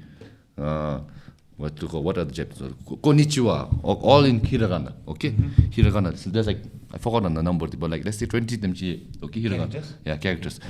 And now if you want to spell foreign words, let's say McDonald's, McDonald, you'd use foreign letters. Right. So another sect, same number, foreign letters. Okay. And then for group of words, okay, you'd use Chinese characters, which is kanji. So for example, Chinese characters. Yes, Japanese uses a lot of kanji. Kanji is all Chinese characters in brother. Oh, yes. Good. Okay, so Choya. Okay, 15 minutes kalma changa din. Okay, then they will wrap up also. So basically, don't wrap up, man. Don't wrap up. We'll see.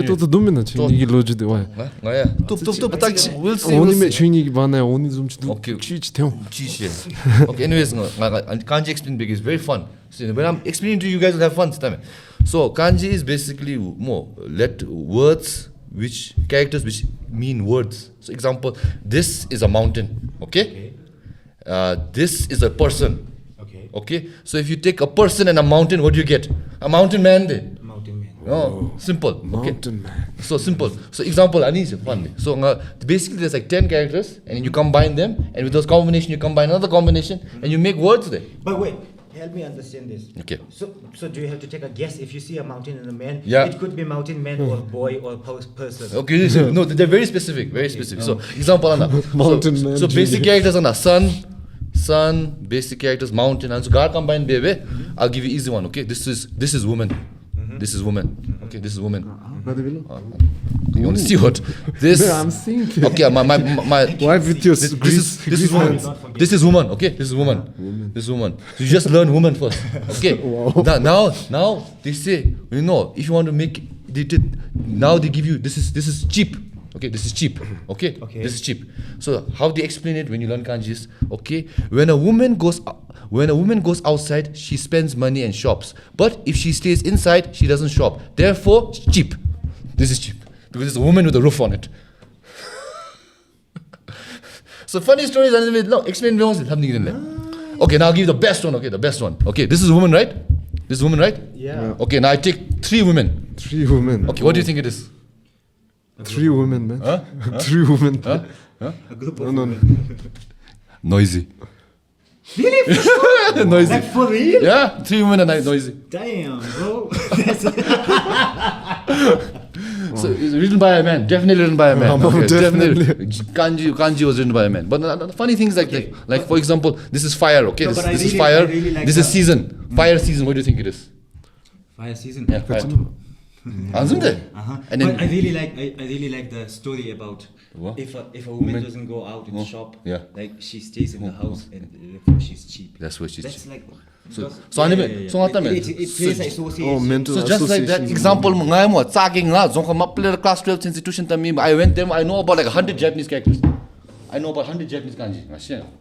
100 them and 100 is Japanese kanji or kanji? kanji. Kanchi. So but 100 kanji reflects man. There are 1,000. There are over 10,000 characters. There are over 10,000 characters in kanji. And then when they made me do the test, they said 100 basic, okay, 300 also basic too. Over 600, you'll be like intermediate. So I couldn't take it. But then basically they made it fun because I could watch, anime. And anime Japanese, like you said, and normal Japanese, completely different. Completely different. How do I you didn't say that. No, you said like Janda Nishinadi Zonka. Oh, And then okay, like okay, Lola yes, Zonka yes, Dim yes, Kewa yes, Yamena. yes. And we don't learn the Anidi, so the way. We only learn the Shesa way, and that way doesn't make it fun. But the anime time, they make Japanese so much fun, I think I learned like few words from watching anime and all that, like longer, like Yamete lo, Yame Ramiro, what they call all these words that you learn from Japanese anime. Then it makes it fun, like watching from movies, reading anime. You want to learn because it's like that. Japanese meaning. I think a few kids that tell me anime, Japanese stuff shit on. So if we had shit like that, like maybe a comedic show who's completely in Zonka, local news baby, or maybe an animated show or a talk show, Zonka at least promote benig then like a shlonga da atsichi simplify it. She satara member atsichi mo nyaksha. Like even when you watch movies, she says ba ngache jutin na jutin towns. Kai lo lo anzumbe mo. You gotta. But even if you want to make jutin zoning then you gotta make it more fun. You gotta make it fun. Palpable. Oh. That's what we need to do. We consume. We're in the age we watch a lot of shit more. So TikTok content also, if you make zonka na fun, we have to use zonka. We have to use either English and the comments that you do comments. Not speaking zonka in the podcast. Wait, those comment in zonka. How about that? Okay. Second of all, zonka promote below here. Like you said, the podcast not specifically in English, but second of all, international audience tamni din khon se razung subtitle zunigi through me that. Okay, so hold on till then. But like I said, if we can make zonka fun, more palpable. Do you know how I learned Zonka? These days, the past few years, it's been through radio, man. Radio 104, highly recommended. Ani jamchi member the way you're saying BBS ki an sum ni chel de se thyo the ikagi de se thyo sa ni jutin ta ma jabda chtengo noi ani jabda gi an de jabda chue thyo mo dubi gi dam phu jabda tan si re du the ngaram machine phamlu di tanga da steam na soya la simi gade mo how does it imply jabda na gade chu mo so I get the information from radio, man. 104. Oh, nice, man. That's a nice. I can give you a shout out. I think I'd give a shout out to space engineer Rishi Shorin. You know why? Because she had Zonka Petam, that page, which I really loved, and I used to. Moina, I had no idea you had a page. And I read it, and I used to follow it. And I used to learn. Very nice. She made it fun. So continue, girl. Yeah, man. Yes, please, Ishe. Yes. Because it made fun for me. I was in Japan, and I loved Petam this long. Petam this. Mi chomba chompe mengo sidum. Also, your girlfriend is also doing something similar. No? Zonka journey. So she's teaching Follow. Zonka Give a Zuchina. follow. Mo chige khable logomda mo hagonu singa zonka amchi lamitsubese da nagimi dus chiga khalabda at ya zambe bate labda im da chingilala zume the moral habni gidene she created an Instagram page, and she's not saying she's an expert, but she's putting out the resources where you can learn, grab zonka nani do. Okay, so we want to so link that in the bottom too. journey ekdam. Okay, so kids out there who just like me, whose Zonka was not good or still not good more. If you want to learn, it's okay if you don't want to learn, who can force you more? But if you want to learn, there are ways, and then I encourage you that mistakes Zochin Kimi, don't listen to the people making fun of you. If you really genuinely want to learn Zonka, you got to block all that shit outside, because that's the way I learned Zonka. My class 6 sense is terrible, 7 that's improved, but then still terrible. But then it's because of perseverance and wanting to identify with my national language and want you to, like you said, roll up that more. You want to understand more. You want also to be understood. So I wanted to learn, and then I think the resources, like Inola said, if you guys learn, take the whatever we To said. what I watch in USA, set up. Make zonka fun, guys. It's okay. Halloween, you should go as Captain Jack Sparrow. Yes, Captain Jack Sparrow. That's a low-hanging fruit, say. Wow, why? It's so obvious for me. No, you should go, man. Like Slenderman is low hanging fruit. Someone told me last time, like, just wear a suit and a pantyhose. Right? That's why I didn't do Jack Sparrow. Maybe you should. But I'm a huge fan, so I will consider your considerations. You came as anime, Kung Fu Hustle Landlady. Landlady. You came as Shaolin Soccer Mode. That was a nice anime. Crossover, man. That was a nice crossover. And we had no idea, Also. right? And then we just bump into Gray. Do you know Shaolin Soccer? We were the teams. So I went as the Kung Fu Hustle landlady. I need to find this picture and put it here. They went as Kung Fu Hustle, Shaolin Soccer team. Yes. And then we merged there, and then it's like Stephen Chong. Oh, crossover, man. Stephen Chow. Stephen Chow, man. Thank you, man. Thank you. Movie Okay, you asked I me want to know question, I'm gonna about take your up movies, this. man. I really want to know what kind of movies you watch, man. What's in your top 5 movies, like, so I can get to know what kind of person you are, man. For me, top 5s and favorites are quite difficult. Man. Tell me anything you can think of, man. Your favorites, what you enjoyed, Kachigi. Or that stuck with you, man. Or something that stuck with you, man. One of my all-time favorite movies that I can watch again and again and again and again and again is The Big Lebowski. The dude, the dude. You should go as the dude, man. Anime. Yeah, I would take that as an honor. What's the drink he has? White Russian, White Russian, Very nice, very nice. I'm a huge fan of Tarantino as a film. Tarantino, very nice. Yeah. Because it's just every frame is like a painting, man. Remember the scene from Kill Bill where they fight behind the cloth or the paper shadows? It's pure poetry. There's a YouTube page called Every Frame a Painting. You should watch that. YouTube, subscribe. You literally said the title, man. Yeah, if you watch it again, then you see Every Frame a Painting. Yes, he was. I don't know. Yes. I was just saying that I'm a fan of Tarantino. Yes. Especially because, and also not only because of his films or stories, which he's both great at, right? He's a good writer, good director. But when you watch his interviews and like his relationship with film and his passion, You can. It's infectious, man. It's infectious. So. And then I think one of the most favorite thing about what he said was, the briefcase in Pulp Fiction, right? Yeah. So he said, people always ask me that, right? What's in the thing? And he's like, Royale with cheese. I know what it that's is. for you to figure out. He's like, it's because he said it could be anything, but he said, if I confirm, right? Oh no, it's not that. It's that. You'll destroy Suddenly, the version of Pulp Fiction in that Changes person's all. head is dead, gone forever. Oh, it's not. And switched, right? What do you think it's in there? He knows. I know. I think I know. I have a good Lhakimo, theory. what is that? Marcellus Wallace's soul. Soul. His soul. What? No, it's Royale with cheese, man. That's your version. Then let it be for you the truth. For me, it's the soul. His soul. And Samuel L. Jackson, your monologue.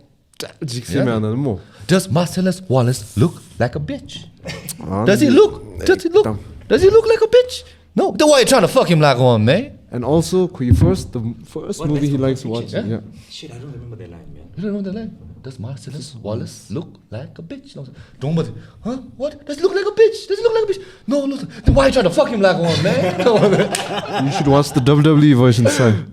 WWE version thing. Booker T. You should watch that. Sorry. But he was saying his first movie he likes to watch over and again, The Big Lebowski. Yeah, it's great. I obviously, man. I love the movie.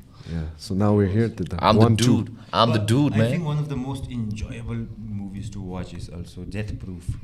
Death Proof? Oh yeah, I know Death Proof. Can you refresh my memory? Then I'll get it. It is Stuntman Mike. Oh. And Go on. There's 3 girls, right? And so there's this Joey. Joey is the Australian No, she's a Kiwi, sorry. She's a Kiwi stunt woman, but she also acts as the main character in it. And it's kind of like that's my interpretation, but it's kind of like a homage to stunt people, right? But the way the story builds up, and it's kind of like it slowly drags up and up and up and up, and then the climax is so satisfying. It's just an enjoyable movie. And comedy na. Man. Mas yeah. It's my favorite scene. Zombie you mean? Zombie chimia. No. Zombie mia. I don't think there's any zombies in any Tarantino movies, bro. He has one where there's a movie where there's the four. one he wrote there. That's what. He wrote this, yeah. No, this one is he directed. The other ones he wrote. Oh, okay. Yeah. But I remember this movie. Deadpool distinctly. One of the most favorite scenes is like the girls they try to chase stuntman Mike, and then one of them is like sitting on the window riding it like a horse with the pole in her hand, and then they just chase him and they just. I'm sure I watched it because everything is hitting, but then I clear YouTube clip in shorts anyway. Okay, Death Proof, yeah. Then one more in top 5 or top 4. Top meme. This top and favorite are difficult for me. I'm just like it's just whatever comes to my head right now. Okay, but one of my all-time favorite is Lord of the Rings, of course. Oh, the Nola, come here. Lord of the Rings, go. Lord of the Rings, Let's go. Yes. And I don't like Lord of the Rings. That's my hot take. I don't like Lord of the Rings. I don't like his opinions don't matter, man. I'm still I don't That's like just like your opinion, man. Yeah, it's my opinion. Nice, It's okay. nice. Man, it's okay. It's a big That's what a hot take. Balabaski. That's what a hot take is. It's an unpopular opinion there. That's what a hot take. No, but seriously, that like you don't have to like it, no. Yeah. Huh? We like it enough. So. Yeah, it's okay. I don't shove my prejudices down your throat. Anyway, yeah, Lord of the Rings, I'm a huge. Me too, man. Me too. That doesn't relate to me. You should read the Silmarillion, Lord of the Rings movie. It's the backstory of how the Lord of the Rings universe was created. Is it the one written by Tolkien's son or grandson? His son compiled everything he made. The book was the origin story of the Lord of the Rings universe. Really nice. Because, that made me fall in love with Lord of the Rings so much more because of Tolkien's process of writing. His world building. Because I think he made his own language, man. Only God maybe damn, 30 or 25% of what he actually writes becomes the book, right? Yeah. Because the world building is just like so many, I think, books where he just builds a world and creates the history. Who's your favorite character, Lord of the Rings? Lord of the Rings. Ooh. Favorites, man. Can I leave? When I was a kid, Aragorn used to be my favorite. But when I watch it again now, I like Sam. Frodo. Sam. I like Were you?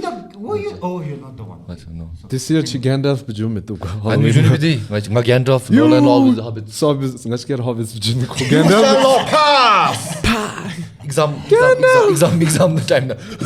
You shall not pass. Frodo. Gimli, I love Gimli. Gimli, very nice. Gimli is a badass warrior. And my axe. Sorry. Not Virgin Prince. Go on, man. Go on. I can't talk about it because okay. Other movies love you. So I don't like Lord of the Rings. I hate it, man. Say it, man. Why you don't No, but you guys go on and talk good things. I don't want to spoil your fun. You can spoil it.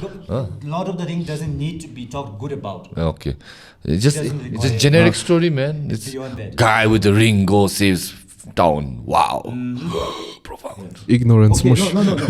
Ignorance. I agree with that. It's a very black and white concept. Boring story. It's evil versus good. Yeah. I understand that. I acknowledge that. Yeah. But it cannot fucking take away from Yeah. man, the feeling of being immersed in Shire and almost smelling the smokes and the music and the way they talk and the dancing and the bar scene. So you can almost smell the beer. You good level of immersion. Boring. It's black and white because I hate the orcs. Oh, sorry, go on. It's black and white because Tolkien wrote The Hobbit first for his kids, but the bedtime story. Then he built on the story, but the Lord of the Rings, he made it's a serious chong, but But I understand he meant black and white. Yeah, it And is. that's what Anite, Game of Thrones, he wanted to explore. He said, I love J.R.R. Tolkien's work, but his is very black and gray area. Beni, I want to put economics in war also, because Nice, Lord of the Rings, nice. you want See- politics, economics. But it was at the time the role. What was true to him, he No, meant the I J.R.R. Tolkien. appreciate what Tolkien wrote and all, but then for me the story doesn't really like, and I like it. Like same like how Dune has inspired Star Wars and everything. I appreciate those dudes who did it, but Dune itself standalone boring. Lord of the Rings standalone boring. Orcs ugly.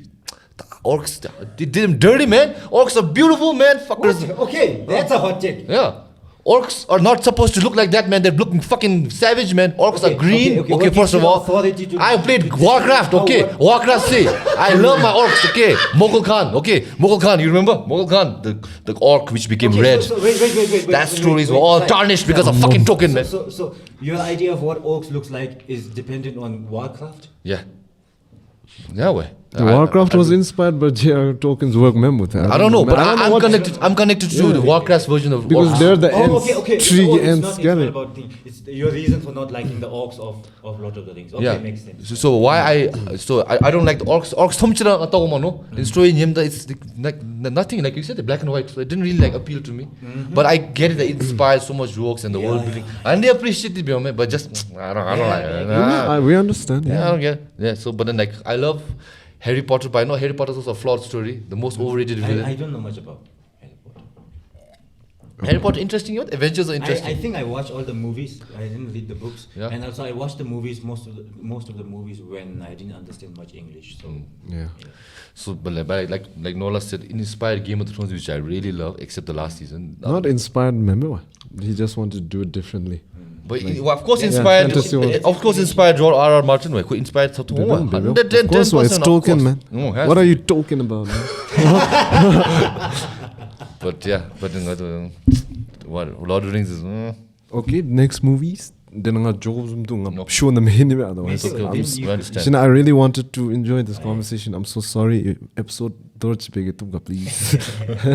We talk about movies. This is my leave. My friends are waiting for me. What I'm your so sorry. audience thinks, man. Yeah. Like, Please, "Get please. that guy out of the studio. Please. Don't bring him Episode back 2, there." Ninjyed, there's a lot of things I want. We don't even discuss how we met, man. It's a good story. It's a good story. No, he's just a nice guy. I liked being with him. I'm sure. Ngaya mo Ninjyed kadip chiga mo interesting. It was in grey area, the same smoking area. I think you were with Charlie, and then someone happy introduced me. He said, "This is Ninjyed." I said, "Hi." Yeah. And then that was it. I remember. Yeah. And then I saw him again I- as yeah. Halloween Nicola again. I Oh, saw him interesting in me there. Mama's. I saw him in Mama's. He had a camera. I thought he was a photographer or something. So that's how I knew him, through Mama's. And Acho Mama's Yeah, we is used such to a just good know that space because to you just guys chill were- around. No? You guys were very good friends with Charlie, right? So Yeah. that's why you guys say hi and then Yes. Oh, Like, but that's the Yeah, Timber and she has vibes. a 301 tattoo, man. Thank you, She's a Charlie. 301 tattoo? Why? She has a 301 tattoo on her neck. Why? Because we've been such good friends to her, man. Yeah. I know. Yeah. Yeah, Man. Thank you so much, Charlie. That's a new level of sympathy. Man. And thank you, Ninjyed. I'll see you guys, okay? Yeah. All right, enjoy. Enjoy.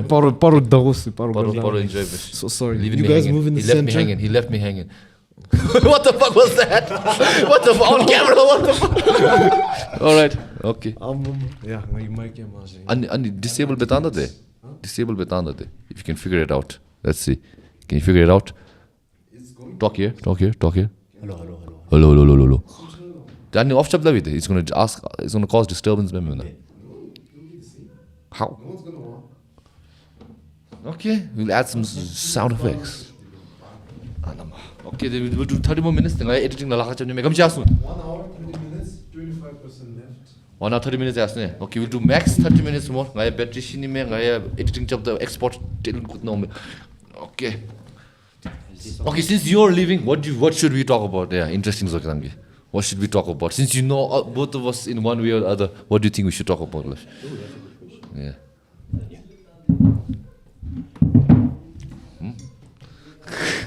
Okay, chuchikeda the last time. Okay, Koja. Movies like that. I love movies. It's basically, movies raised me. Same like English improved. My friends halam tong, so English friends and when I went to college, I charo Iran labor. They shout out to Merdat if you're ever watching this. So I was like, how do you know English so well? I said, watch Friends.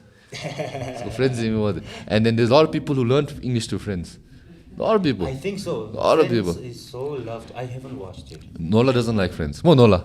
I generally can't watch much sitcoms. You know, I love sitcoms. She Friends make mo. You don't like people No, who your- make it your their friends I'm personality. sure you like, but You don't make people who like. Turn it into the entire personality. Like people who turn anything into the entire. What yeah, that's Lord of the Rings director. yeah. You're such a Sam. You're such a My Frodo. audio, it worked. Okay, nice. Okay, Friends. Sitcoms nga gaya bade because ngadi when I grew up, I loved watching Z Cafe. Z Cafe. Shout out to all the Z Cafeers. When you guys are watching Star Plus, I was watching Z Cafe. Okay. When you were watching Z TV, I was watching Z Cafe. When you were watching Star Plus, I was watching Star World. Okay. Like one thing about it is what like Bhutanese like that. I'm like when Hindi gole. Everyone knows Hindi some way because we've been consuming Indian television so much. But I just really didn't enjoy the Indian content. So I so that's why my Hindi is so poor right now. Very My poor. Hindi is so bad, and the irony is that most of my friends speak way better Hindi than me, and I'm the one who spent like 2.5 years in India. So well, maybe okay, we but can relate to that. that's also. But I Hindi now I want to as going I want to learn Hindi also because Hindi is like I said, as a Bhutanese, all around us Hindi. We have so many Indian people who work here, whether it be barbers, or whether it be laborers, whether it be teachers. Come to Dumo, and now you want to like understand them also. I feel like sometimes There's so many Hindi songs. so many Hindi songs. And there's so many Bollywood movies. Movies, and yeah. There's so many South Indian movies dubbed in Hindi. So I want to learn. I want to get into that. I just want to dive deep. But I feel like Hindi, when I was growing up, it didn't seem sexy. No, Hindi wasn't sexy. English was sexy. Ooh, you can speak English, it's sexy. Yeah. Right now, no one thinks about Hindi like that. I think Hindi is not sexy. But now I want to learn Hindi because of all the content I want to consume, like the movies, the songs, talk to people, I want to learn. I want to read it to that level. Because in Japan, I was like, I'm immersing with the people. I can connect with them because I'm speaking Japanese. No, Yes. and I'm like. Chimna, I didn't even make effort to learn Shashop, learn Nepali, learn Hindi. So that's my top 3 things I want to learn. I want to learn Shashop properly. But Shashop is very, very makala. Okay, I don't have.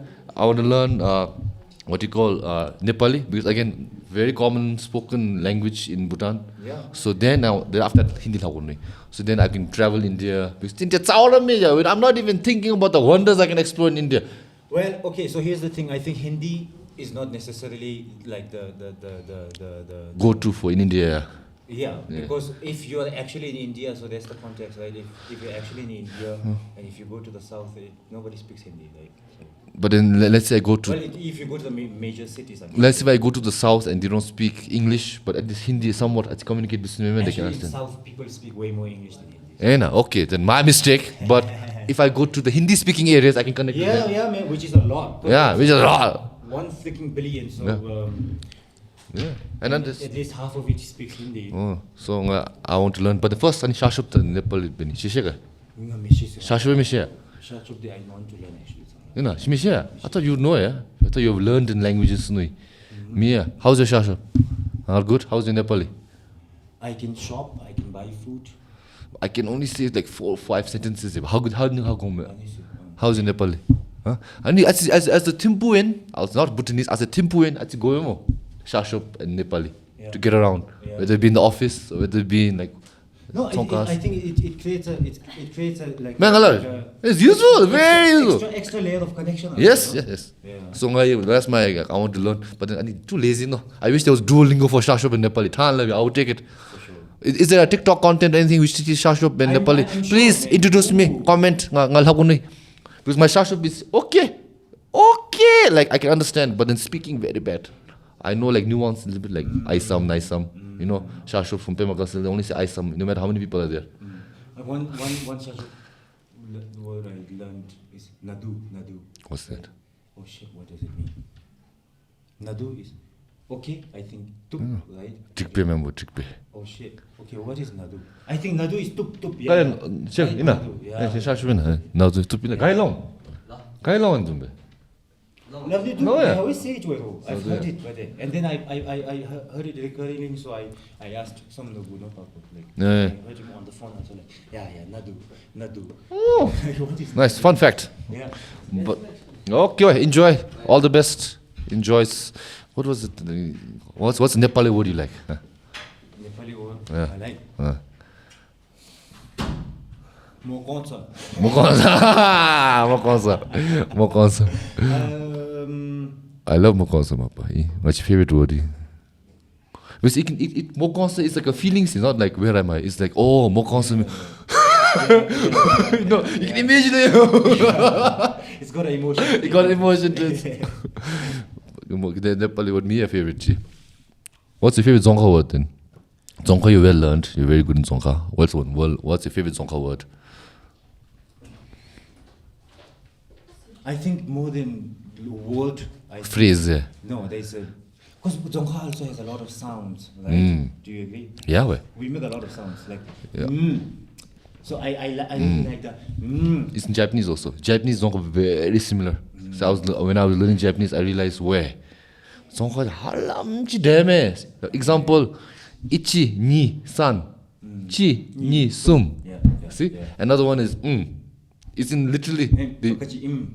No, but so the one I'm talking about is that means or so I think it's like everybody's sitting, right, and it's like making a segue into like next engaging everyone. Oh, that's nice, man. Move on to the next. So I never thought about So I really like. but we know what it means. Yeah. So it has a feeling. It has stories to it, you know. So in Japanese those days, when you want to leave, they say soro soro.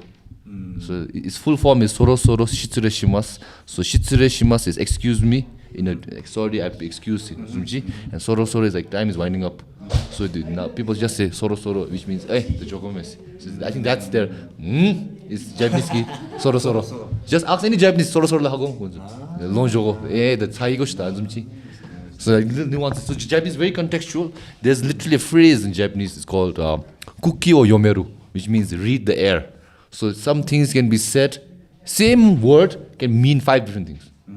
Like taberu is eat. So taberu means I'm eating. But if I say taberu, it means you want to eat. Taberu? So you see, depending on that, you can mean so things. Very contextual. So Japanese language you learn the nuance. Taberu. it does exist in like English also, right? Yeah. So 아니 그 Dzongkha similar dance last time and 제사 펼기 Dzongkha 아니 Japanese 나. I'm sure. Yeah. Of course, it's a very polite culture. Yeah, so 제사 펼기. So I was like, "Yalama, Himalaya Dzongkha 제사 레주미서 I learn Japanese 제사야, my god." Okay, a question for you. Do you mistake any 제사 배우들로 초대초대로 배우면 That's how I learned mistake day.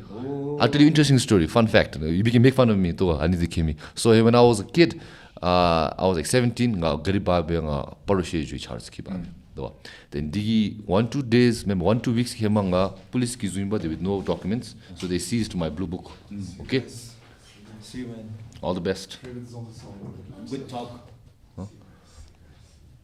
Okay, where was that? Okay, so documents minigi. So nga paro jobe lokomde chunzom noi. Chunzom noomda police tigi ten no. Nothing is there. Not even blue book. Fishy mena. Then all sotande. Then they don't give you a ticket? No, wait, no. They're trying to figure out. They're trying to figure out. They don't want to give me a ticket anyways.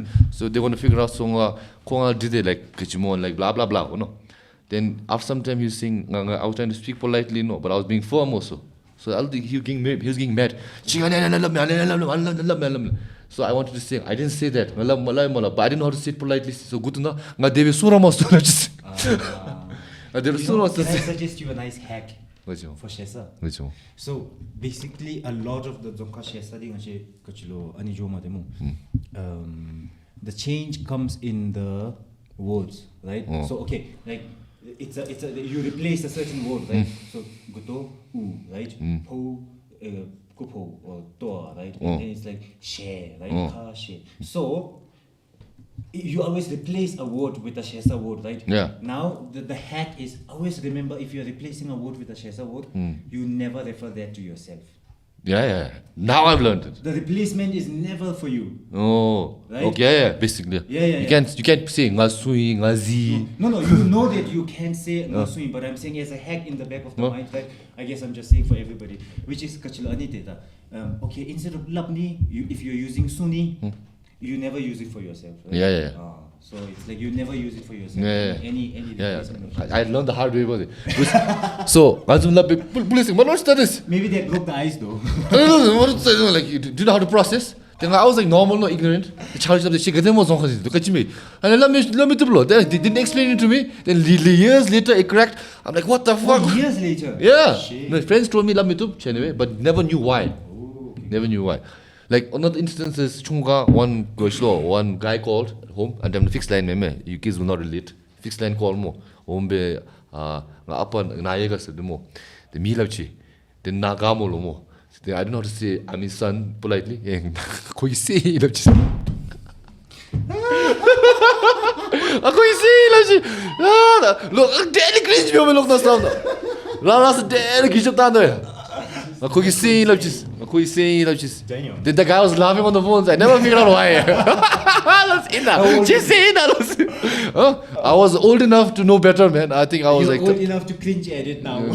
13 or 14 inch 되던 거 같아. 삼치 정도 보르던. And then gashlamga. Another one good one is once low bomb I was like around like early 20s intern being college 20 or 21 college I did a movie. That's where I met Charmy actually. Fun fact. I met Charmy through a movie production. My first internship experience in the movie, and also anyways pabago zumchina chim sumo azumchina days we were shooting on scene, and one lady was like talking to me more like hello she got twins got temple twins that's not cringe temple twin This is ultimate self-love. oh self-love but then like I said again, that lady laughed at me, and then other people all laughed at me. And then I okay, I admit, but then that's our culture. When someone makes this, then the person doesn't want to speak Zonka and all. So in a way, more I'm also a roaster. I like to make fun also, but I think when someone is trying to make effort to learn something, you should never make fun. It makes the confidence lose on me. So I remember the triggering moment.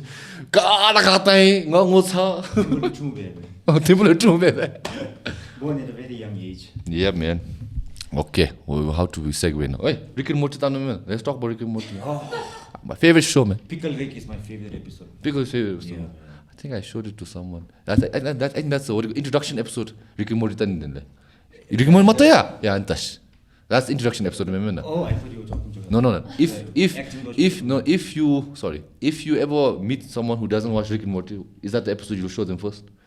I have Pickle never Rick. showed anyone Rick and Morty. Let's say if they Rick and Morty kachitani episode. If you show Rick and Morty Pickle Rick episode, No. what will you show? I'll show the one where they go to this game simulation and Morty puts his head in it. Hey. Gives a whole entire Life. in it. That's existence memo. No? That's existence. That's the best way to explain existence memo to somebody. Amazing. Did you watch the episode? Huh? You watched? That's a good episode more. Yeah. Ngagi Dani get Purge episode where they go to the planet and then all of it. That's my a favorite. great one. That's my favorite. That's a great one. That's why I use like Rick and Morty mata shush anchita Purge episode. That's the Purge because it gives you context of how the show is about. Everything, no. There's everything there, man. The comedy, existentialism, the concept of propaganda. I do any episode. Very good. And another one I really love is the whole episode. Have you watched the whole episode? Whole episode? What is the whole? Basically, there's a whole, okay? And then people go into it, and you're gonna face your worst fear. You're gonna face it. Oh, that's a great one. That my mind unlocked juice on the episode. It's in the toilet. Did you watch that? Huh? Did you watch the episode of Rick and Morty where they go to the hole where you conquer your fear? So Rick and Morty goes to this different dimension where they're You didn't watch it? scared. Oh, you get into this. Okay, we'll explain it. Mwah! Creme de la creme. Okay, go on. So they go to another like a planet or thing for like a jump scare. What do you call those? Like in the park, in the amusement park where you go and get scared, right? Haunted They're house. They're like, this is not scary at all.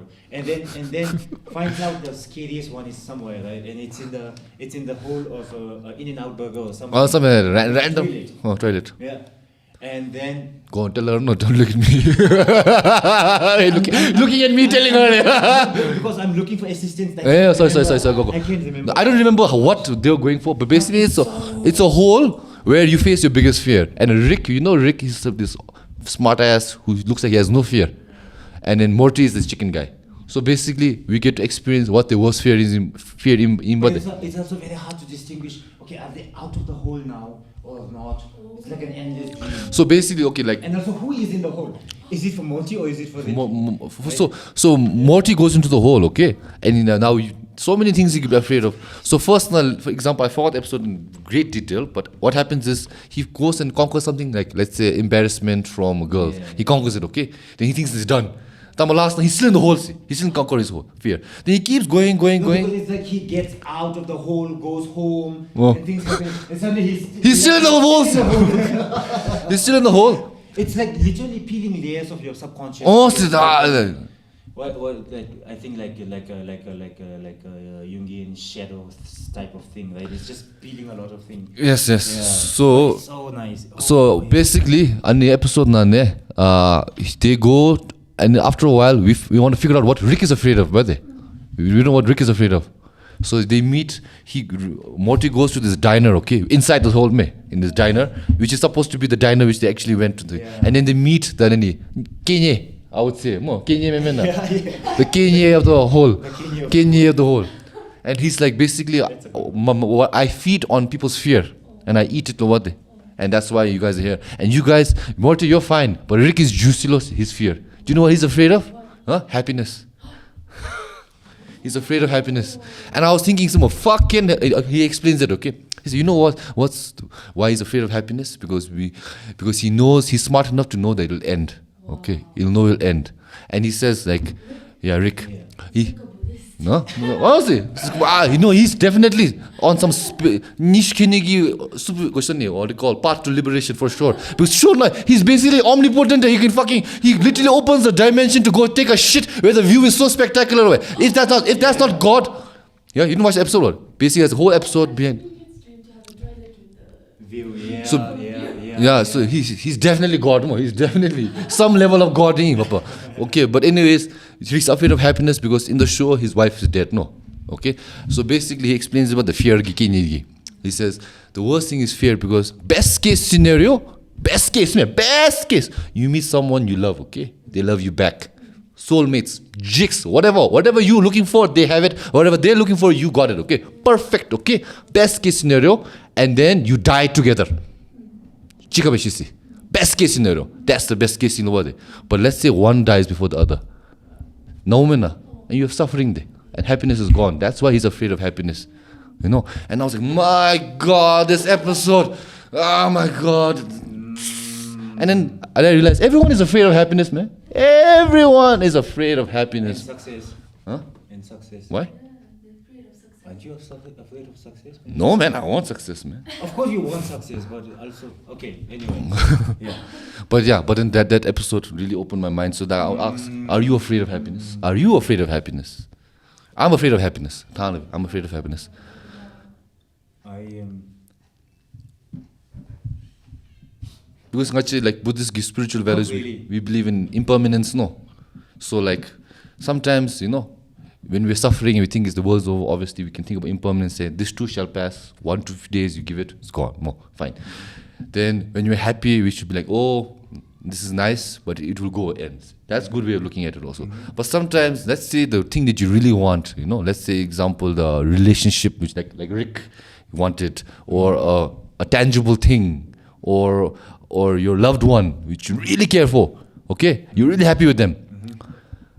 Once you're at your epitome of happiness then you'll also reach the most thing they're suffering there, because that thing will end, man. So let's say my favorite thing right now, my most scared thing right now, my family. I'm really close to my family. I love them to death more. Now let's say if one of them has to pass, which inevitably will happen, I don't know how I'll deal with it, and that's kind of frightening also, because the happiness ends there. I think it's a little subjective as well, man, because I think I'm quite okay with losing things. I'm quite okay with losing things, not because I change myself or anything. It's just I think it's just a weird way my brain functions. But I think you're a content person. Maybe more it's peace, which I also feel sometimes. But peace, okay, but jalam you enjoy it. That's my favorite song, Jalam. But then, like, don't you feel like, I used to get that. You know, Okay, so here's the I feel like that's it. I was like, yeah, then I'm like, no, I don't want to be happy because in the end I'll be sad. When I was a kid, whenever I see a very pretty flower, the first thing that comes to my mind is gonna wither. It's gonna wither. And every time you're in a setting where people are dancing, and not entertainment dancing, but Gogum dancing, more like actually people involved in dancing. Also, it's like, oh, it's gonna end. So I used to have that as a kid.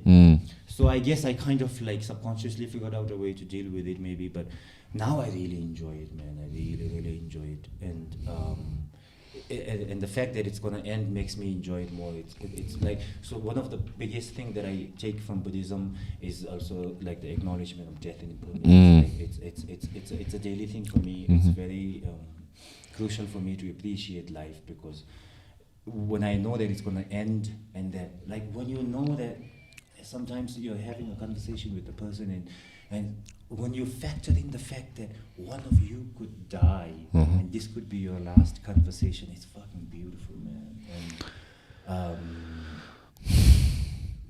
so it kind of helps me appreciate it more. I have other fears and I have other turmoils and anxieties, right? But in that sort of sense, like happiness and like pleasure and like a moment of enjoyment, I appreciate it more when I think that it's gonna end. Yeah. And also, I don't know how I would deal with my mom's death. She's one of the most important person to me in the world. Yes. Right? And I do think about it. I do think about it, and I do think about how I would feel. I do try to prepare myself for it, and I sure do hope that I don't go before her. Right? Things like that. But I never know, right? I feel like I wouldn't be like devastated because I'm constantly reminding. So weird fact, I have an alarm at 12 o'clock every day. Noon? Okay. Exactly noon. And it says, I will die. It used to be you will die, but it freaked out some other people when they had my phone, and suddenly they you will die. What, dog? What the fuck? What's happening now? You know, the funniest thing. Okay. One interesting story. I was at Tatsang, okay. I went with a group of people, and then you have to leave your phone outside. Right? Okay. So, and then I went inside, and I found a corner, and I was sitting there. I can already picture what's happening next. Meditating, and then I had no idea they left. So they left, and they took my phone and bag, and then they waited at the viewpoint where people take pictures, right? And it happened to be 12 o'clock exactly. Like, so now imagine the scenario, man. They are devoted, they are feeling spiritual, and it's Tatsang. It's a powerful place, beautiful place for a lot of people. And they're standing there, Tatsang stuck right in front of them, right? And suddenly my phone rings, and they thought it was a call, and thought possibly it could be me looking for my phone. They took out the phone from my bag, and the guy looked at it in front of Tatsang and says, "You will die." So that's why I changed it to "I will die" now. So anyway. What would be thought process gets in the journey? Oh my god. So now I changed to "I will die." So but anyway, it's I like to think that I would be, it wouldn't be a huge problem for me in just very specifically that aspect. I'm not saying that I'm detached and I have like no suffering, because man, but I have like the most random shit that I worry about it and get anxious about it.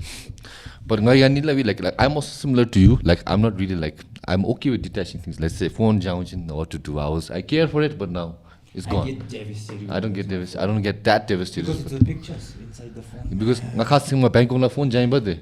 I lost my phone, and then I was like more bummed out because the through tape is up. But I don't care about the phones and all. It's okay. I can detach everything all. But then not the rich man, so my player phones up and you're bummed out. And also obviously also a little bit of the memories and the stuff which is there. But that I feel like it can always be remade. But then through Janomena. So that was one thing.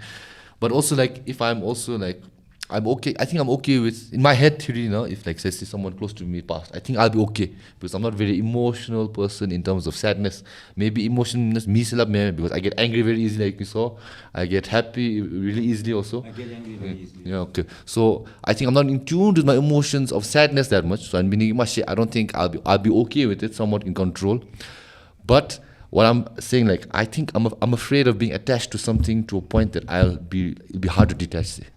So like that also comes into love factor thing, like Rick, you know. Like if let's say I meet somebody like I'm attached to, now it's, you know, last time I watched this podcast, no, and it's like this, let's see, it's like men and women get difference. Women idolize, romanticize of being in love. They're thinking about it all the time. They painted, they already imagine their wedding, how their family look. They idolize, romanticize us to be in love. Okay. Women, am I wrong? Am I right? Hitting in the nerves?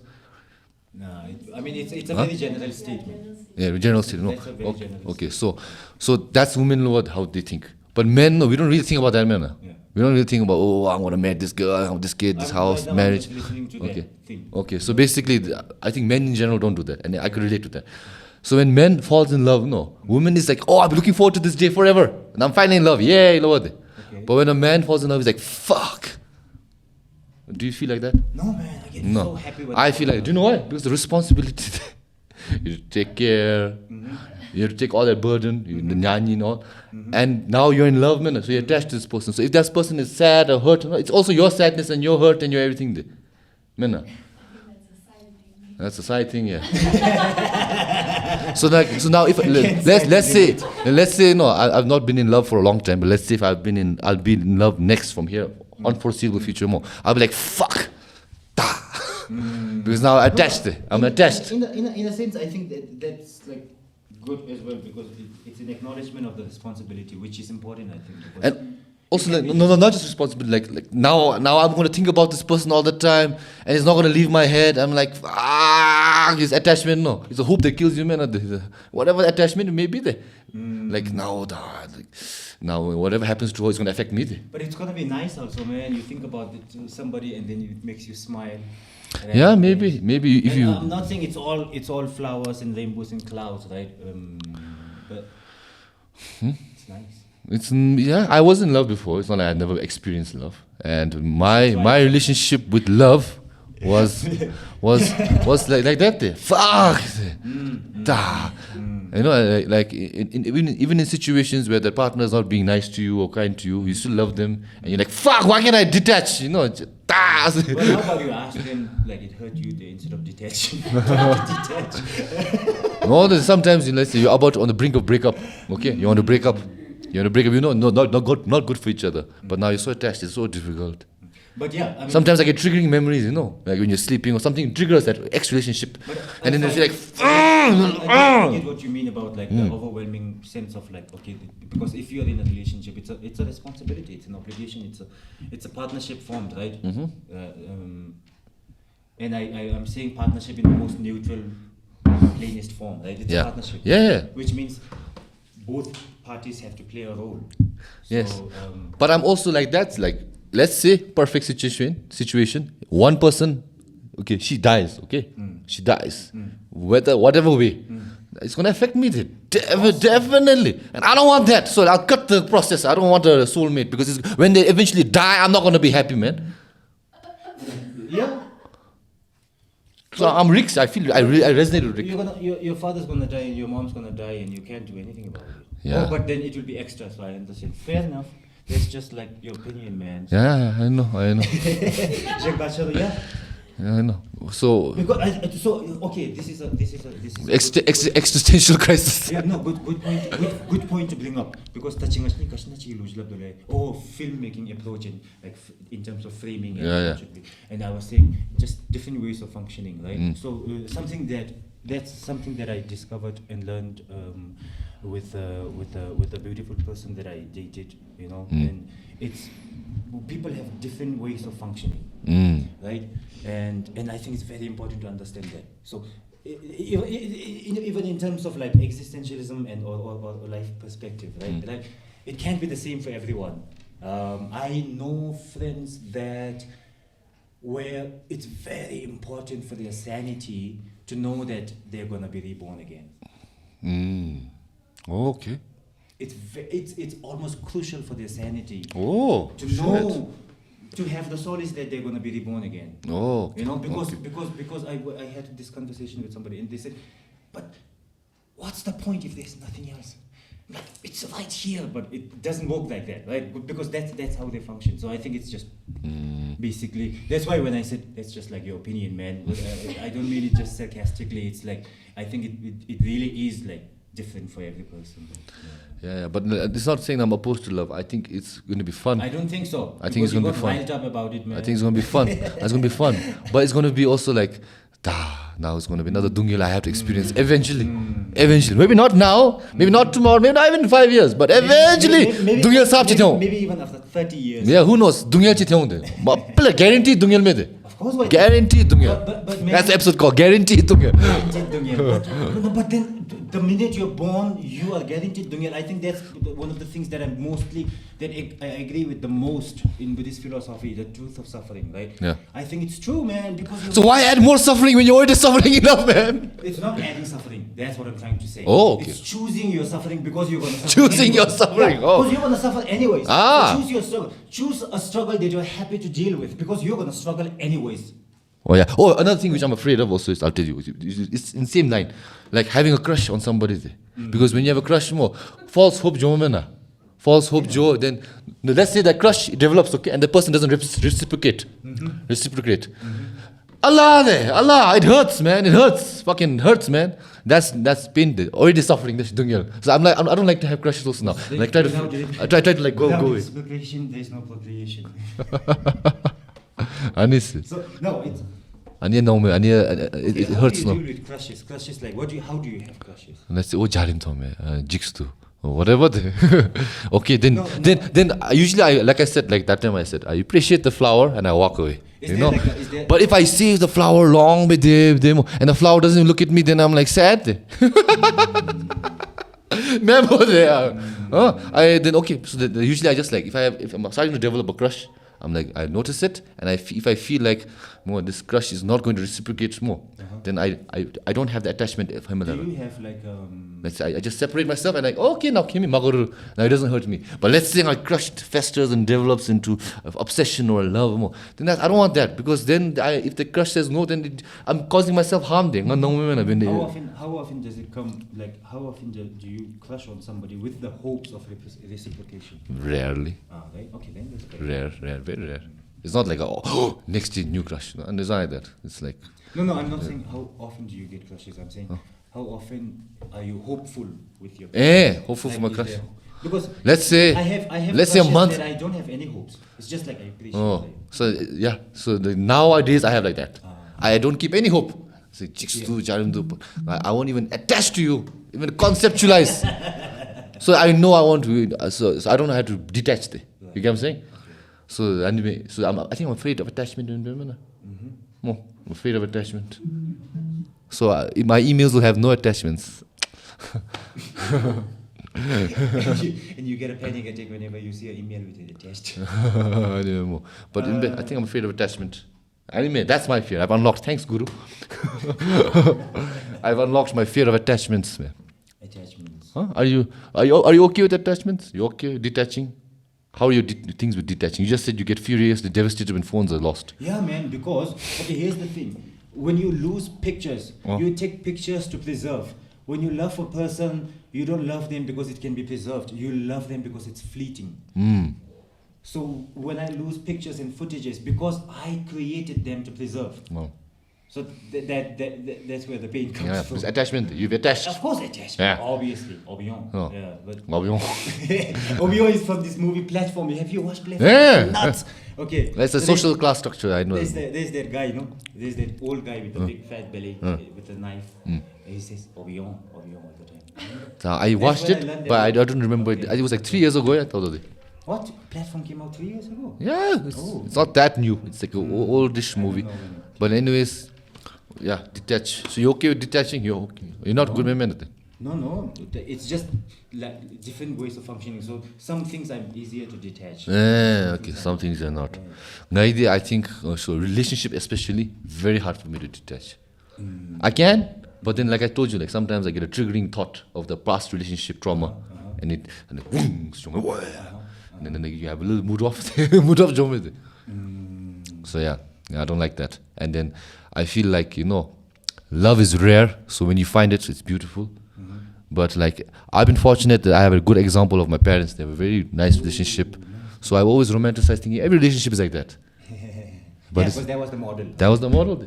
So I was like, wow, one day I'm going to fall in love and meet a nice partner, just like my mom and dad. And they're going to have a great life. But then I look around some other marriages, some of my other friends' relationships, and, my own, like my ex-relationship. But that was okay because we didn't have that much attachment. So we no kids, no property, so we can detach somewhat, even though it's difficult. But I'm like, I'm afraid, like, let's say you marry someone you think is great and perfect, and one day you see another side of them that you didn't like, and now you're trapped, and you can't detach. And there are so many I've seen, like, around me of people, with like this kind of scenarios. Maybe you guys can resonate if you're listening. Somebody you can tell, like, oh my God, that relationship ruined their life or whatever. I don't want to be attached to some shit like that, man. And I think it's rare, man, to find real, authentic, genuine love. My fear, I think, you know what?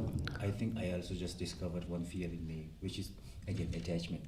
I think I also have fear of attachment because I have fear of entrapment, man. You feel trapped. Because freedom is so important to me. Me too. Freedom is the most important thing in the world for me. Right? And that's why, like, in my home also, the biggest thing I own right now in my apartment is the washing machine and the mattress, because I need to wash my clothes and I need to sleep comfortably. I want to wear clean clothes. Other than that, I'm so skeptical of buying because I don't, as much as I want a nice place to stay, but I don't want to build something that I would attach to, because if something comes up and I'm leaving somewhere within a week, I want to be able to pack up and just bounce. I like that feeling. I love that feeling. One of the best feelings in the world for me is when I pack my bag, and then the last thing I pack is my flip-flops, right? And I put it in the plastic, and then I put it in the side pocket of my bag, and that's like the wrap-up of my packing. And when that's the best feeling. And the second best feeling is when you're waiting in a train station or an airport or a bus station for the next bus. It's just being on the move. It's just an amazing feeling for me. So I think I have a fear for attachment. Thank you, Guru. What about you? You think you have fear of attachment, or are you okay with it? It depends on what way. No. Yeah, exactly. It's so much right. Yeah. Like once, I had to reveal my own personal shit. Okay, now, among our ex-relationships, I'm not a person who cries. It's very hard for me to cry. Very hard. Like, try just to see the way. I'm also a filmmaker. I appreciate actors who can cry on command. So try whoa. is amazing. Yeah. So like they're really good at. Wow, you can just tear up out of nothing. It's like a talent. No, try it doesn't work. So, once when I was in my ex relationship, something happened, and then I went to my friend to vent, because I couldn't vent. Vent, babe, me should naturally be like a baby, man. Okay. And then I think from then, ever since then, tears have dried up, because I haven't cried like that ever again. But then, like that moment where I felt like so much grief and thing more, I've never felt like that ever in my life, to cry like that more. And I'm afraid that if I get attached to another person, I don't want to see that side of me again. Like to be that sad that I had to cry so much. And that feeling was so terrible. I remember that feeling I had, why I cried, And I was like, I would never want that ever again. Never want that. So that kind of makes me afraid, of attachment. Because once I was attached, then only I could feel that pain because of the attachment I had. So I never want to be attached to anything like that. And that's, and then sometimes you can't control it, and I'm scared about it. Sometimes, who knows? But that's good awareness, man, that you figured out, like, where it could possibly have come from also. Yeah. But also, I think, like, of course, and I don't condone the romanticizing of pain and struggles, because sometimes people say, oh, it's so good that you actually went through that, because without that you wouldn't be here.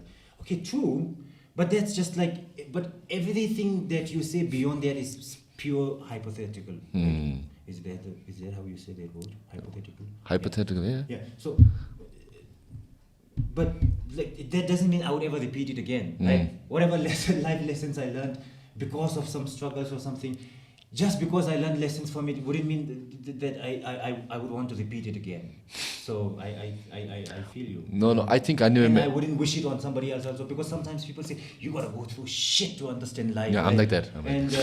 And you don't necessarily. You can also try to be smart and understand life. No, I have another perspective. Yeah. Like my mom was telling me, like there are two types of people. There are people who said, "Ani be, don't do that," and they'll understand baby. And some people who won't listen and have to go through the mud in order to understand. I'm that type. Like I know, like this is good and this is bad. But unless I suffer, I'll never learn. That's my model. Like example, I'm a lazy guy. That lazy I won't explain like how lazy I am. But when I was in when I finished college and the opportunity to go to Japan came, I was frustrated with my life in Thimphu and I wanted to change. That seemed like a great change. I want to I want to do, since as a spiritual journey, I want to do Gautama's path. I want to go into the wilderness, figure out life, and then come back maybe wiser only. That's, I think, one of the most admired. And only thing I wanted to do was I wanted to suffer. I wanted to suffer. And Japan looked like their discipline was so good, it will change me. And I'm such a lazy guy, so best place to go there.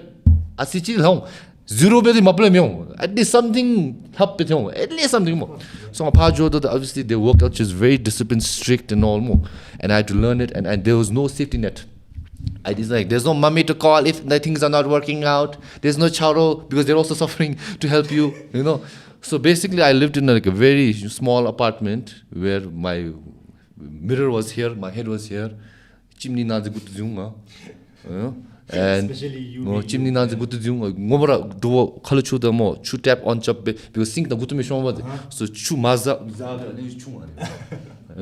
and then I had to pay for rent, bills, save up for thing, learn a language which you don't know and use that to find a job, literally suffering the way then it learned so much like discipline, like, and also not to take things for granted. When I was home, ajimgi to gara be, hin gara chu, gola gara pack chap, neat bemo zo. I'd learn all that shit myself. I would not have ever appreciated if I didn't have to do myself. Oh, yeah. Another thing was I worked at a sushi restaurant. Okay, a sushi restaurant na any dishes they like, dish. If you're living in Bangkok, sushi rolls. Okay, so anyways, it's a dish. Okay, so basically there's a dishwasher, very nice. So you'll go tuck more, now the clean thing. So you can put a stack and go tuck, and it'll come out clean. Rush hour, I might have cleaned maybe like 500 plates. Nah, maybe there was God. Basically, my job was 2 stations here. You had to work multi-station is. Oh. So when I was brought in more, I was supposed to just do the frying. But then I was not good at multitasking. I'm very bad still. So basically, you have to fry different things, and each has a timer. So let's say French fries 1 minute in the fryer, chicken 3 minutes in the fryer, pumpkin 1 minute in the fryer. So gara batches no two button in order to cook perfectly. So I was not good. I fucked up a few times. So they moved me to the cleaning section. So cleaning section if it was just the dishes be henya chu. Dishwasher, so there's 3 stations, one to clean the spoons and shit, one to clean the dishes, one to clean the pots and pans and everything, okay? So gar sumchana manage bego time to time and rush hour no more bucket of dirty dishes okay? Line conveyor belt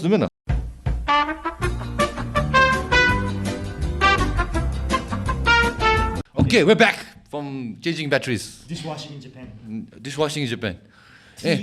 So basically, when I was doing this, you know how they say there's a different form of meditation. It was somewhat of a meditation, but doing this kind of works. So when I was henshu with the yalama, timpuna henchia, machumigi bakchaga, and lagging. I'm paying back my debt. That's very interesting. I'm paying all my debt. All that dishes my ajime, my mom, and all the people washed, my machumi, my dishes. God, I'm paying back. I'm paying back all the debt, karmic debts I have. That's such a great synopsis of Bhutanese culture in that perspective. So I was like, my God, now I learned. Yeah. Now when I look at the kitchen and when my ajim cooks food for me, I have so much appreciation and so much care and devotion. You know what? I have so much appreciation for in people who can wash their socks every night. Used socks. Why? What? Why? I struggle with it, man. Look, I just shove it in the laundry, man. Well, now that's why I bought the washing machine. Because I knew I would be too lazy, no? And so the people who can and people who go all the time, and my grandfather also had such a great habit of it. Anyway, so we were talking about struggles, no? And also like how you learn from struggles in life. Yeah. But so if I may, the struggle that you had in Japan, right, is a struggle you choose. Yeah. And that's what I mean, man. Yeah. If you choose your own struggles at your own free wills, it's the consequences of your choice, right? Yeah. I didn't blame anybody. Your own free choice. So that's beautiful. I'm talking more about the struggles or whatever things that you went through that are out of your control, and people say that it's meant to happen. I don't think it's meant to happen. It's not. It's accidents, and good that you learn something from it doesn't mean that it should be repeated or that you would want to go through it again or you would wish. Okay, that's makes sense. Makes sense because if you choose your struggle, then you're willingly doing it. No, but if it's struggle upon you which you don't want, then it's a what do you call? It's a burden, unnecessary burden. People More. romanticize that. Yeah. It's meant to be that way so that you learned and got where you are. Oh. You know? So I'm saying I don't agree with that. Okay, I think I kind of agree with that too. But then let's say someone didn't go through that more. Would they have been a different person? Yes, man. That's pure hypothetical. Yeah, you're right. That's what I mean. Yeah, okay. Yeah, okay. I can believe. I'm a person now who's tries to work hard, but it's because of my Japanese experience. But I know that if I didn't go to Japan, I won't be hardworking. But that's the thing. But then again, hypothetical. Who knows? Maybe you would have clicked one day. But yeah, because of Japan, I really appreciated two things. Appreciate hard work and discipline. It's necessary. And also do be laid back culture. Chill. Balance go back. Yeah. It was basically, I was like Goldilocks. You know, I was living in the most chill country. It's okay now. Do the more, you do it now, this way, or you die. It's a complete contrast. Complete me. So that's why I was like, my God. Like, I'm not meant to be here at all. But then I had to reprogram my whole thinking process. So that's why sometimes when I see friends who are lazy, I'm like, don't be lazy. You know? And someone who's too serious, like, don't be too serious. Don't be too serious. You know?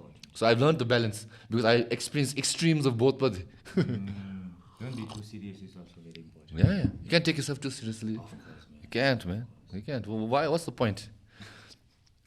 What's the point of it? Insignificant justs. Lapsa, struggles called up the you also lived in India, no? Hey, you must have had some struggles there in Miga soon. Yeah, but struggles that I choose. Yeah, okay. Consequences of Do you have an interesting story? Just like how I had to wash dishes and to appreciate the dish washed by my ajums and similar to Miga India experience ki thaka. Okay, first of all, I think I have to say, I am one of the luckiest people in the world in terms of having wonderful people in my life, man. So when I left being a monk, I had no idea about money management or any understanding of money, right? And also I didn't have a job, so basically for a few months I just lived off people in my life, friends and relatives that are close to me, just pocket money given, and then so I was very lucky, right, that I didn't have to start. But I was ready to be outdoors. I was ready to. So what I had a tracking mattress that you can roll up, and I had a sleeping bag, and I made sure that I carried it everywhere because I was like I could end up in a drain any day, right? So I was ready for that. And one thing that really helped me was before I left, I was in a forest by myself for 3 months. That gave me a good. It's 8? It's 8? How long have you been talking? 4 hours. 4 hours? Oh shit. 4 hours, yeah. Sorry, man. Sorry to interrupt. Yeah. And just check how long the recording is. 2 hours, 20 minutes. Oh. What 4 hours? My God. You consider time is all gone. Time is relative to the movie. She's in a different dimension here, my God. She walk in freaking Inception time. Time is double the speed or some shit. Okay. It's getting too long, so let's finish your story. You finish your story? No, we finish. No. I want to hear that. I want to hear. No. My story. Okay, my story is anyway. So, but in terms of struggle, I think, of course, some things are just my own struggles, right?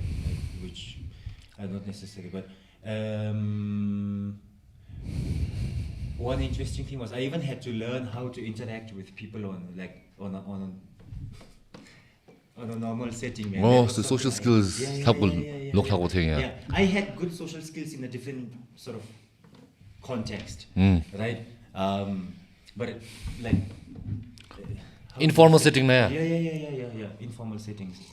So, okay, one interesting story was I was managing like a hostel in Himachal Pradesh. So that was fun. They gave me free stay. You know, so I slept in the common room. There was a bed in the common room, and I slept there, and I would take it. So there would be one cleaning lady that comes, so I have to make sure that she cleans the hostel. And then I do some shoppings and just sort of maintain the place and like check the water source and tank and clean it sometimes. Yeah. Until one night,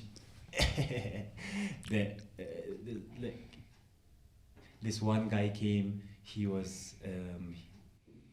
I think it's an unnecessary story. Forget, man. Leave it. I'll build it up here. A cliffhanger na question meja. Yeah. Is something personal you don't want to share, or is it you find the story is not interesting enough? No, I just thought maybe we can just wrap it up. We had a lot.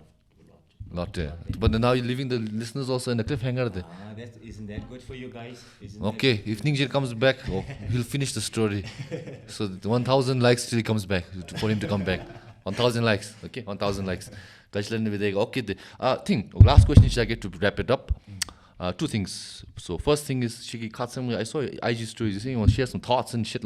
So what is today's thought of the day? Today's thought of the day.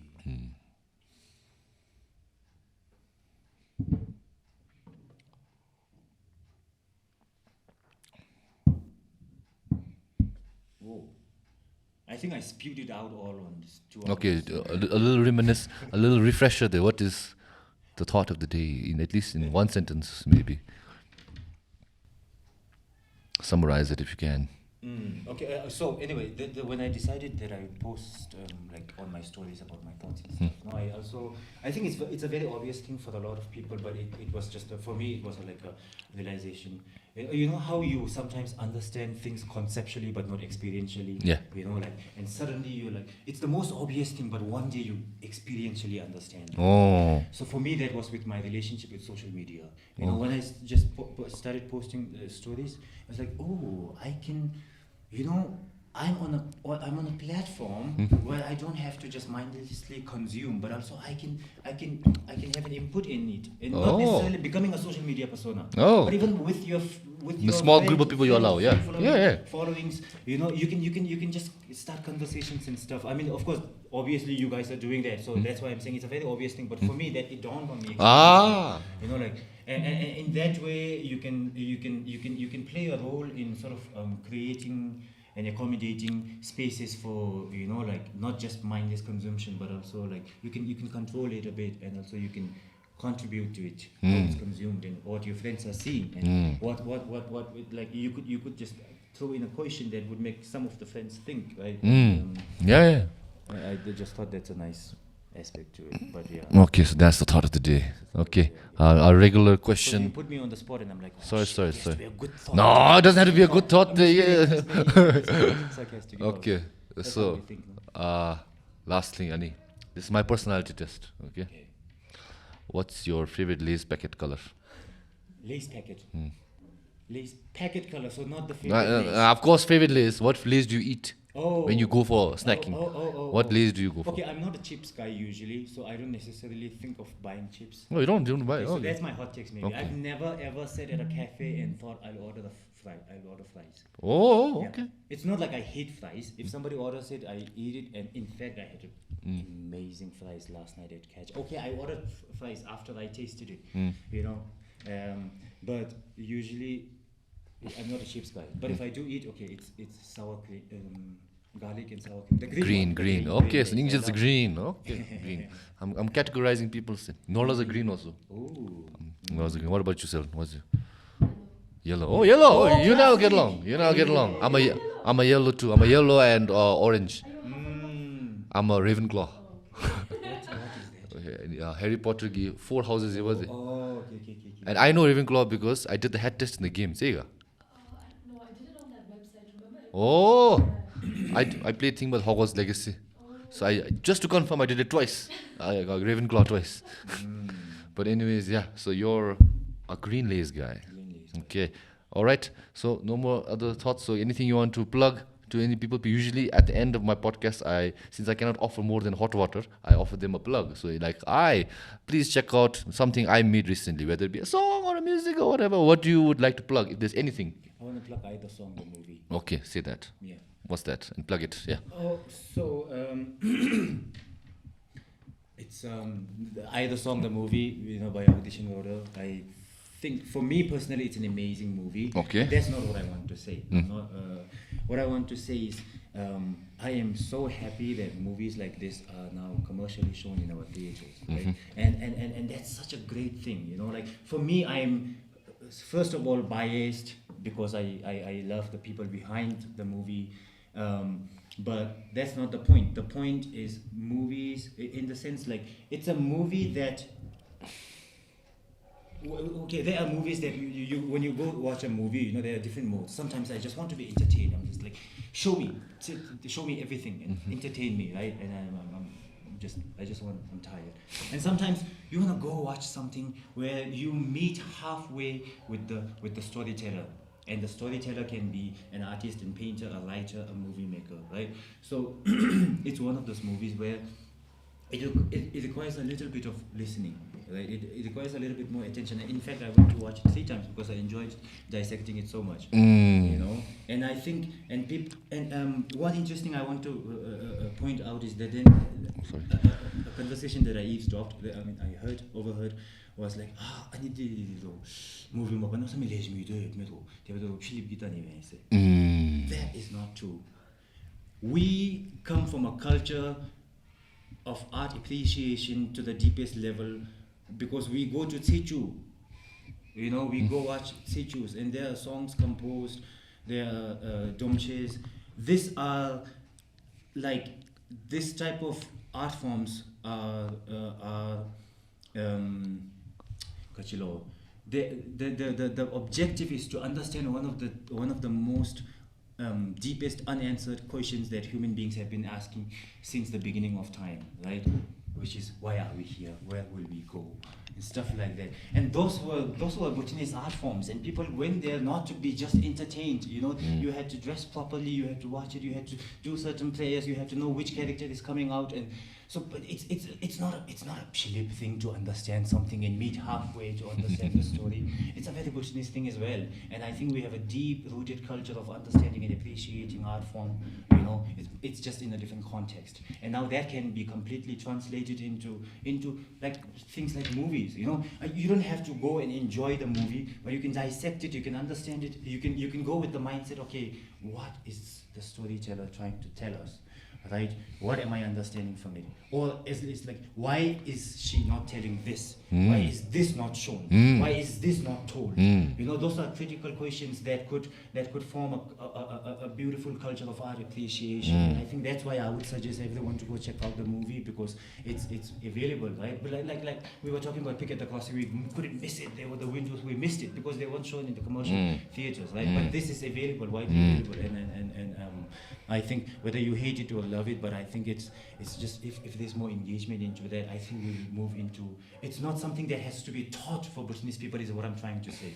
There's already, it's there in understanding, right? Because you go for the Sichu and DOMCIIP, and also there are songs that talk about life and like answering the questions of life, right, and purposes. So. I think it's such a great hope. Remember recently we were talking also about like about nudity scenes and cursings in movies also. I'm not saying that there should be nudities and there should be cursing in movies, but I'm saying that it's a story, and if you're trying to tell a story, you're trying to express, and if you're trying to express, these are forms of expressions as well. Yes. And therefore, every form of expression should be welcomed, right? Not filtered, not censored, right?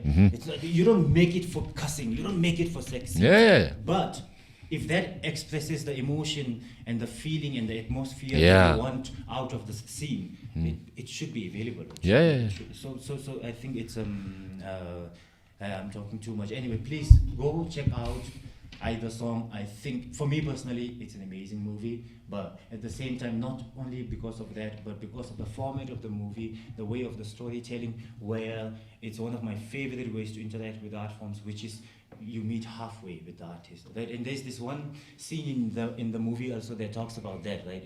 There's this cool old granny where one of the characters goes see and talk to, okay, and she says, "Mito tachu sung nyenulutawai minu jeji sulumongse." And see, this is in our culture, man. When we were listening to stories, when our grandparents were telling a story, we have to say, "Oh, Telen, oh, Telen." I've said it 100 fucking times. When I'm listening to stories, my grandma was telling me, Telen, "Oh, oh, Telen, Telen, oh, Telen," you know.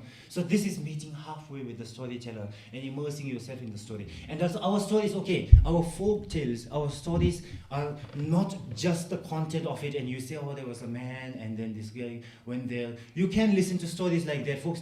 You have to remember the sequences and how it's phrased, because that adds to the story and it's part of the story.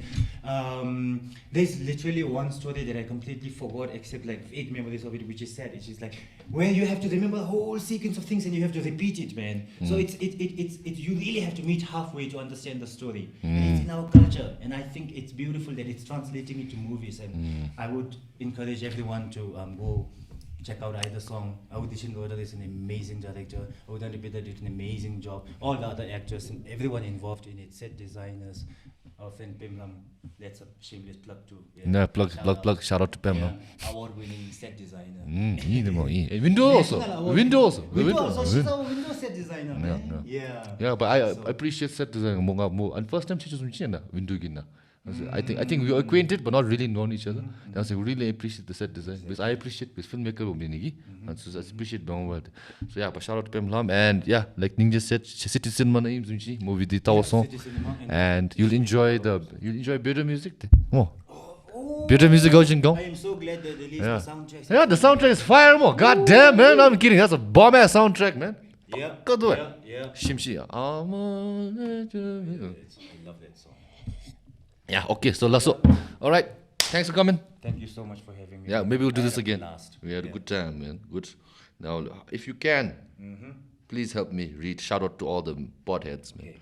Just read their Love names. the names. Podheads. Yeah, podheads. It was up. I gave them option actually. I said, do you want to be called air conditioners or you want to be called podheads? Why air conditioning? Because I don't want to say you're my fan. I'll say you're my air conditioner. Upgraded. I don't want fans. I want air conditioners. Because it's Timbu, it's cold. So Yes, you need heaters. No, air conditioner get warm. Yeah, so yeah, if you can, please read the names. Just. Yes, sir. Okay. Starting le both. Dorji, Deki, tttt, SuYangZ, Bake, Tshering, Lhazzzy, Inola, Pema, Ningtob, Yume. I hope it's Yume or Yume. Okay, Like Yume. dream. It means dream. Okay. Pema, Chuzek, Vyas, Chettri, SMU or Simu, I guess. DTNZ, Lhakimo, Lhakee, Sangay, Choetsho, NoPay, Tshering, Drapa, RINXIN, Bonde 69, Deki, Tiga, woo. 18 Gen Smooth, Deki, Tiga. Chuks, Pinto Wangchuk, TW Gelmo, Cho, Mr. Meo, Lhazzzy, Ugin Tech, Arsenal, we tried 2025. He's a troller. So every week he changes his names. NW, Leo, T.13K, Jimmy Samdup, Dekil Hazum, Tshering Palmo, Espelmo, Pemso, Zambia, Chimi, and then so there's Chimi and then there's Chimi, and then Gentaka, Kezangomu, Tashila Pems, Kezangdem, Genyenlab, Pema Pao, Tsoge, Chance Pike, Madness, Altron Bhutan, Sonam, Ocean, Dorji. Lasso, thank you. And with that being said, if it's the first time watching this podcast because of this face, please consider subscribing because of this face. See you to the next episode and cut. Lasso.